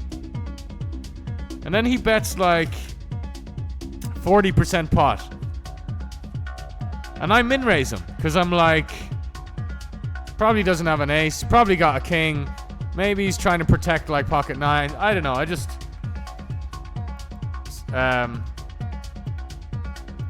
Anyway, we get to the river, and I bet like tiny, like less than a quarter pot. He just calls top 2 pair ace king. The river was like an 8. Didn't complete any flushes. Would have completed a lot of straights, but what fucking straights am I gonna have? Ace-7-6 king 8. He checks back ace-king on ace-7-6. Playing a 10.4k buy-in. 10,000 at the win. Turn king, top 2 pair. He bets less than half pot. I min raise him. I don't like my play in hindsight. And then he just calls my tiny river bet. I'm targeting like king queen. I think he's got king queen or something. You know, I'm trying to get looked up by king queen, king jack. Got top 2 pair. It's a 10k buy-in. There's another guy as well who just like he showed me this. Yeah, I had ace king and I 3-bet him. He calls. I think it's something like that. It was king 9-5. He check calls. Turn is like a turn is a jack because spoiler, he had a set of jacks he showed me. I bet the turn, slightly over half pot, or closer to 2/3 pot, like 60%. He does this fake Hollywood, like puts his fucking hand on his forehead, does a little exhale, and then check raises me way too fucking big, way bigger than he needed to. I snap folded. He shows me jacks. These are different players. These are different guys, all on the one table. I ended up running kings into aces. So I only lasted like 2 levels in the tournament. So, point is, there's only one table of guys. I wasn't around long enough to have like... It was also a freeze-out. It was a 10k freeze-out. You couldn't re-enter. I think Petrangelo ended up running really deep or winning it or something. I don't know.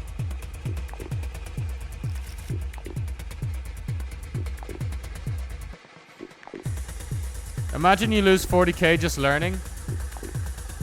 Yeah. I mean, yeah, it's bigger buy-ins. Childishness saying like online tournaments over live tournaments.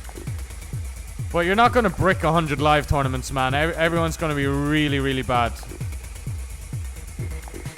But yeah, I get you, man. It's trickier with bankrolls. But I'm not talking about learning though. I'm talking about you've learned already. Now it's time to play 100 tournaments at your XABI. Expect 20k. Figure it out. Be a bit more pessimistic if you want. I know I said don't have expectations. I mean, in theory, expect to make that in theory. Just like a business would project, you know, they have an X amount of the product. They buy it for X. They sell it for Y. They're going to have financial projections. Shit might happen, you know, in between, but...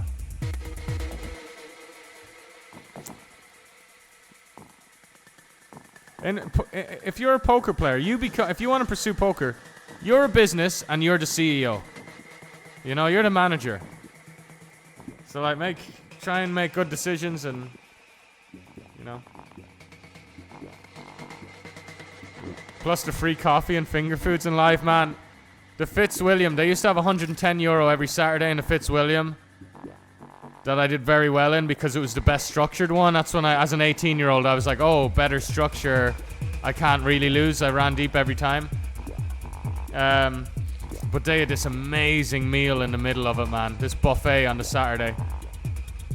Oh, it was so... You could imagine Irish catering can be quite good, you know? We got good meat. We got good fucking well-fed cows, cattle. Good grass, good Irish grass. Here we go. This is Mr. Crackhead. Gonna raise fold again, is he? What's he got this time? Queen 10 off, fair enough. I shouldn't call him a crackhead. He's having a bit of fun. He's having a bit of crack. 5 paid, 8 left. Sayonara. Only problem is with live MTTs, you need a huge bankroll to manage swings. Yeah. It is true. It is true. But, yeah, you can also sell action and, you know, you can also sell action at markup justifiably because it's such a print.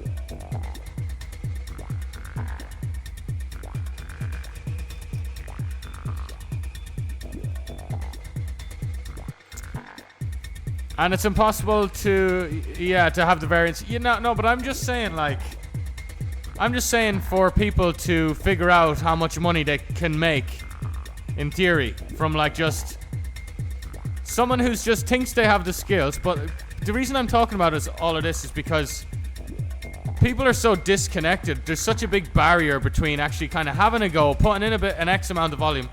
Even though, I'm not talking about being a full-time pro or anything yet. But just getting a little taste of it.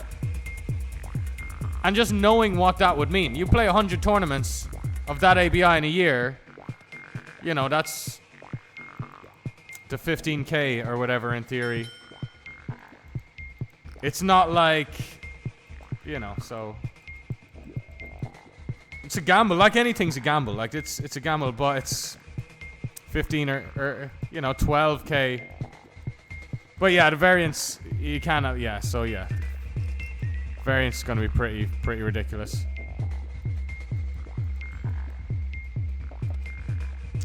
Show up so much 10x way more than expected. Just deuces. Should have definitely just jam pre. Here's an instance. He played his hand so fucking bad there. He's the most fist pumps, high five your grandmother all in of all time, and it's just worked out for him. He never looked at a range in his whole life, but that's okay, man. But this is what I mean. $88 buy-in. Guy's never looked at a range in his whole life. Other guy that got knocked out never looked at a range in his whole life. First prize, 888. Okay.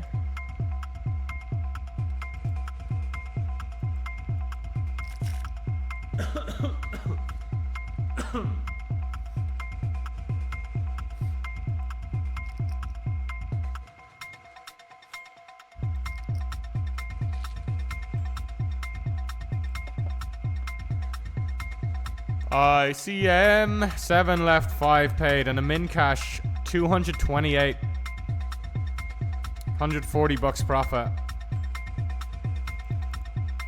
If he raises this turn bet, it's just a 10, boys. But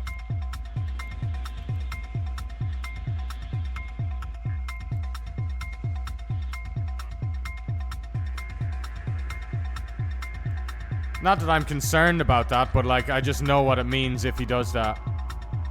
But and then again, and he should like raise a 10 versus that size, but people won't. People don't know how to raise a 10. They think they only can raise sets or something. They learned at some point they can only raise like real knotted hands. If you have the best hand 100% of the time, you raise. Simple, right? And like if he had a 10 there, I'm not gonna bet that small with better than a 10. So his 10 is just a nuts.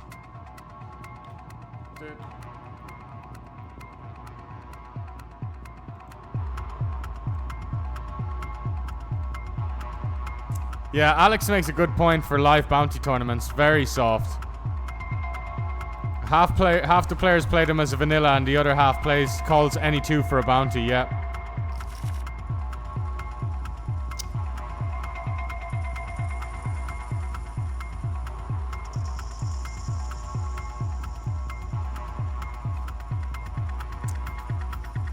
Yeah, that's why I was never too... Yeah, live poker didn't go well for me as much as I was crushing. And like 4-bet jam and 10-6 suited as a 21-year-old in Belgium based on a fucking neck pulse. I was going places, but just kind of, yeah. Hold the baby down. Why not jam the deuces though? Like they're both good jams. The ace-8's a good jam, but I mean the ace-8's worse. You can just ace-8 plays way better than deuces, you know. I thought Irish food sucks. Nah, you're probably picturing some really bland food, but the quality is very high. Quality of, like I say.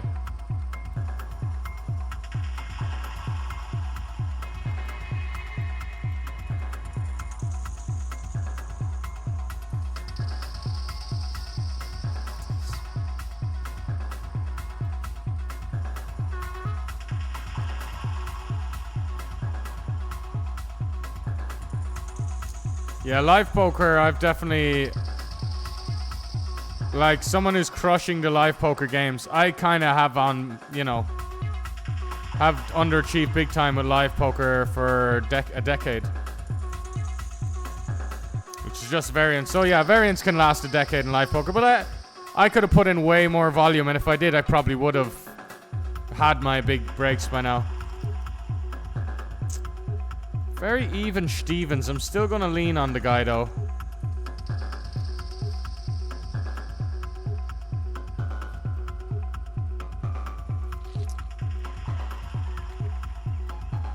It's very nice to kind of extend the gap between first and second. You'll see me do it a lot. You'll see me be quite aggressive in spots. We should have probably opened the queen six, you know. I was just a little concerned about the small blind just getting it in too often.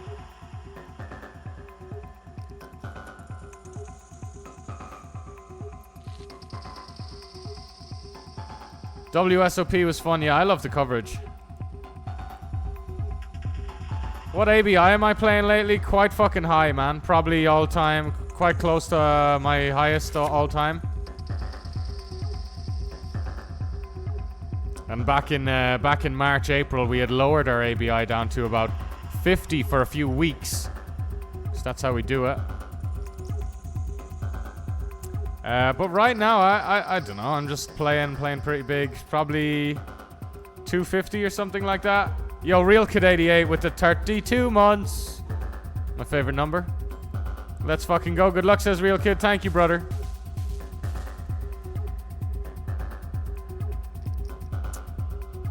Say B45.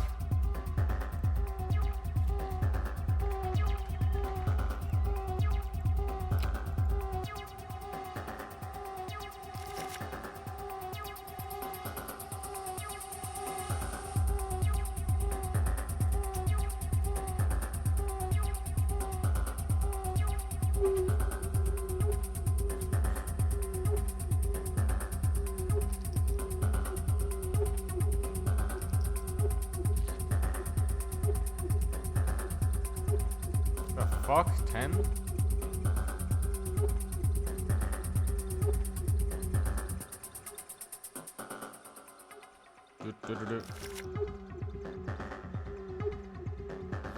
Seven deuce.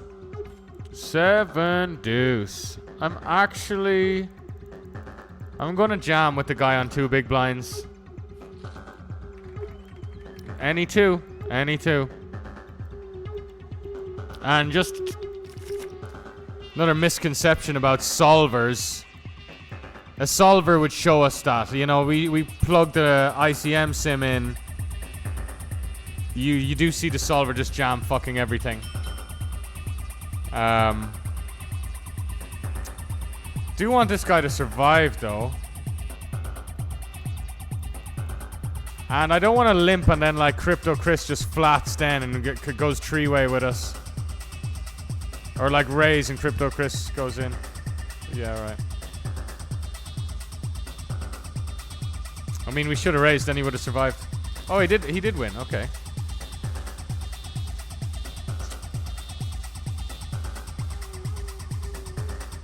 I was once runner-up in a bounty, paid for the trip, says Jolt.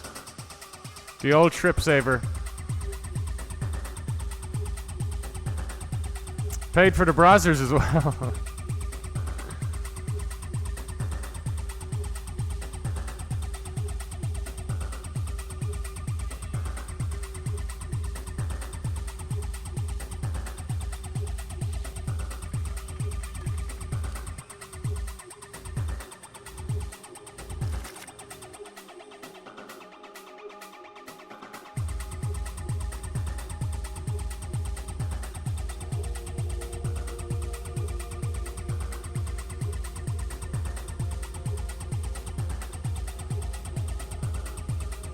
Hockey sixes.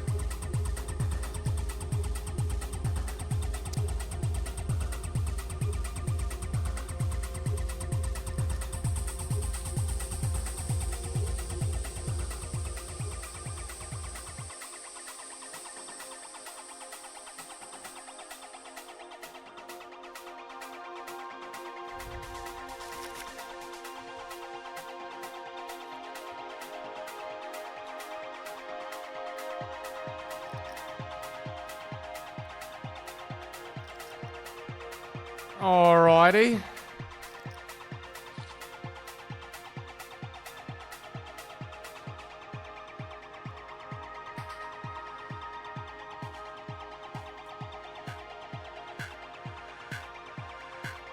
Okay, this is good.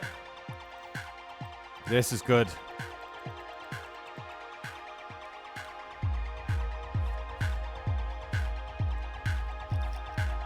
Blinds are going up in 5 seconds as well. I want him to... Oh my god. Oh my god! It's the worst call of all time.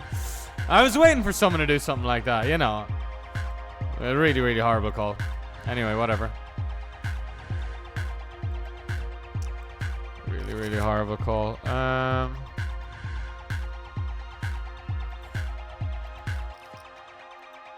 Live grinders are a different breed, especially those who follow the circuit. So exhausting.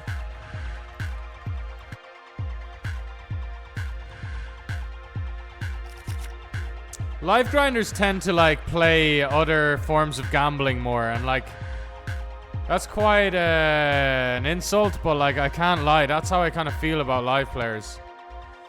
Just, you know, obviously there's some guys really applying themselves to live in a good way, or just implying themselves to both, but it does seem like there's a lot of kind of an overlap between like pit gambling and live players, which I can't respect too much.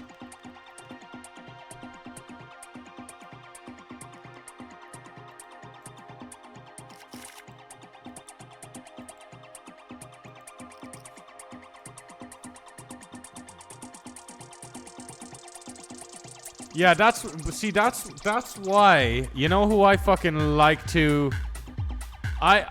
Live poker is a lot more about physical... I think I just don't think Technopark's gonna call our all in. And by don't think, I mean like strong read he's not gonna. Now, first of all, with his dead money, we get quite a cool little spot here. But second of all, I just, you know, don't mind the chips going from Technopark to the other guy. I know it looks a bit weird. But yeah, like, that's why I feel like Illusory Poker and yourself, Paul, you guys will excel at live poker, man. Because from me not getting a good enough sleep and not being well nourished enough and eating shitty food before I sleep and then waking up not feeling the best and like lack of exercise. When I played EPT Cyprus there, I got into the best routine that I was in since like January 24 when I was in Bali. So like a year and a half. And man, I was just playing the best poker in my fucking life, and I was just had so much energy towards the end of like day one in this 2200. It was the same, Paul, it was the same day we played a five-a-side. Remember we played the football? We played the AstroTurf football with all the Dutchies. Man, later that day, I was really taking advantage of the canteen, the buffet. I was just eating the greenest, fucking healthiest shit for the first half of the trip. And once I started giving in to like the sweet treats in the buffet, my quality of poker dropped. When I started to like give in to all those temptations and the baklavas and all of that. Oh, we've 10-8 suited. All right. Thought we queen 10 for a quick moment. Unlucky, buddy. I think he played this hand well as last. But yeah, man. So I'm a big... I've struggled for day twos. I've played like big day twos where my fitness has let me down. And I could just imagine if you're a very, very healthy person, you just will excel in those long days so much more than the other guys. So yeah, a big fitness is a big thing for the live poker, man. I feel like, which might sound laughable to actual athletes, I know, but still, man.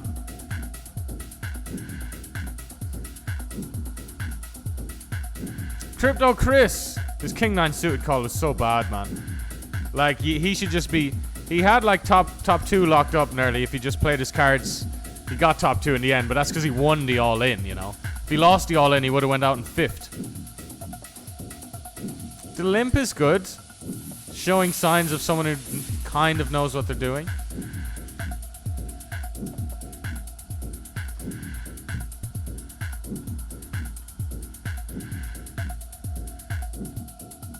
This is going to be a value bet. Yeah, I'm only afraid of a 9. You should bet a jack on the turn. We beat all 7x and 3x and high card nonsense that he may flick in.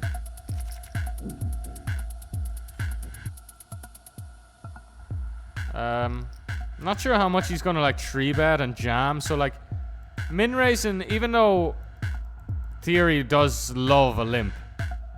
And I love a limp too. Heads up, shallow, 20. Well, you know, not shallow, but 25 effective, 20 effective.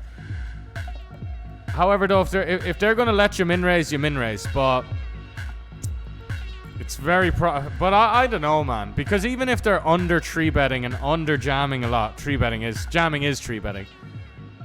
When you're min raising, it's such a huge pickup. And obviously, the shallower they are, like min raising 15 effective. Guy's gonna win 4 fucking big blinds, jamming in his 15. You know, you're giving him 23% boost on the stack. You're not bluffing me, dude, are you?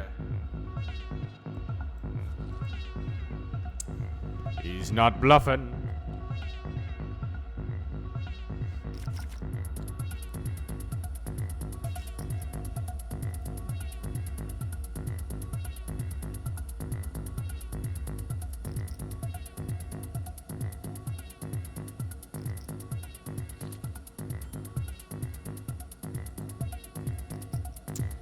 Kicking it off with a chunky one.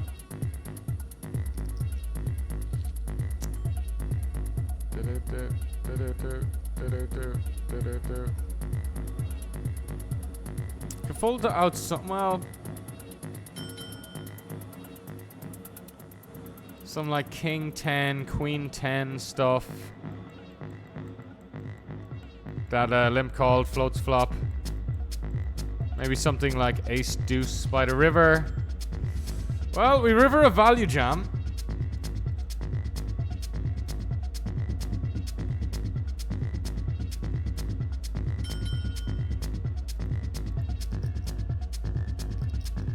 Oh yeah. The Queen 10 of diamonds, he played that like an absolute reg. The limp call. Crypto Chris, nice hand, man.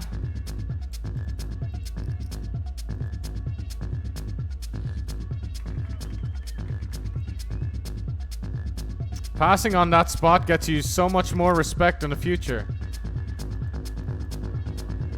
Nah, that's your approach, and that's totally fine. You stick to that. You stick to having a good image. I'll stick to having the absolute crazy image.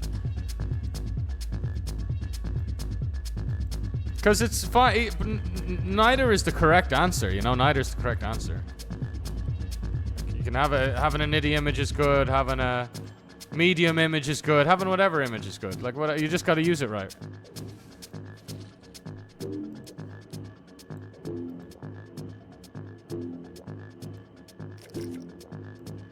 Well, the boys I was staying with, Paul, were definitely indulging in the sweet stuff. But I was trying to stay. Yeah, boys. I thought that was it. I thought that was the comeback right there. Anyway, well played, Crypto Chris. Probably the best competitor in the thing. The other guy's very soft tournament, and Chris played well in the heads up. Really did not like his call though. You don't want to be the one calling off there, man. Wait, are you Fuero, are you talking about the Queen my jam? Yeah, see the thing is with the delay, man, as well, like you have to reference the spot. You know, I'm not in real time with you. But yeah, GG's. Not bad little 500 profit. Only lost 6.5k on our Sunday session.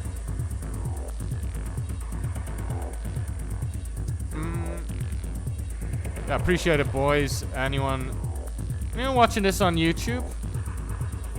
Appreciate it. Thumbs up would be even more appreciated. Thank you. We just recorded a little bit of YouTube footage there for that whole thing.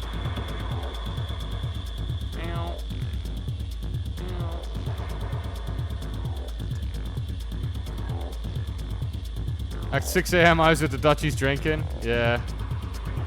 The rhythms are insane. But yeah, I just fell into such an amazing state of euphoria just from eating healthy and exercising every morning. Probably just because my body was missing out on it for so long. That I was like, what's this? The day of after that AstroTurf, I was drinking caffeine. I must have had a strong coffee. I was having ginger shots. You know, little smoky. But I was just feeling like wired. I had all the chips, man. The hand histories I was rolling out, man. Tonka was on my table. It was 2200 in Cyprus. Yeah, it was nice, man. It was nice. I played this hand where I opened Queen Jack. Probably my favorite hand of the whole trip. I opened Queen Jack. I'm opening every fucking hand. I opened Queen Jack and a low jack. Spanish reg, good reg, defends. It's kind of 18 effective or something like that. It comes 5-5-4. Oh yeah, Fuero. Fair enough with 5. I thought you were referencing that hand, yeah. But it came 5-5-4. I check back my Queen Jack against the big blind. Turn comes another 4. So the 3 4s on the board. I check back again. River comes an 8. So 5-4-4-4-8. And then my opponent just reaches for chips, and as soon as the chips cross the line, I just snap put them all in. Just, you know, I was just feeling myself, man. And I just kind of felt like the guy's just gonna even hate his life with an 8, which is top boat. Because what fucking bluffs do I have? I just have quads and kings and aces, and maybe I've got an 8 myself that's chopping with him. Who's gonna bluff there, you know? But yeah, that was the same evening I played AstroTurf in the morning, and I was so fucked at AstroTurf. Like I couldn't run. I nearly fainted from being dehydrated and overheated as well. But like later on, I just felt amazing. So powerful, that stuff. Yeah, no, the fucking that's APT Cyprus buffet was nice. Lovely fucking stuff. Man, I'm fucking got APT Barca. When is it? The end of this month? Is it the end of August? Fuck me, man.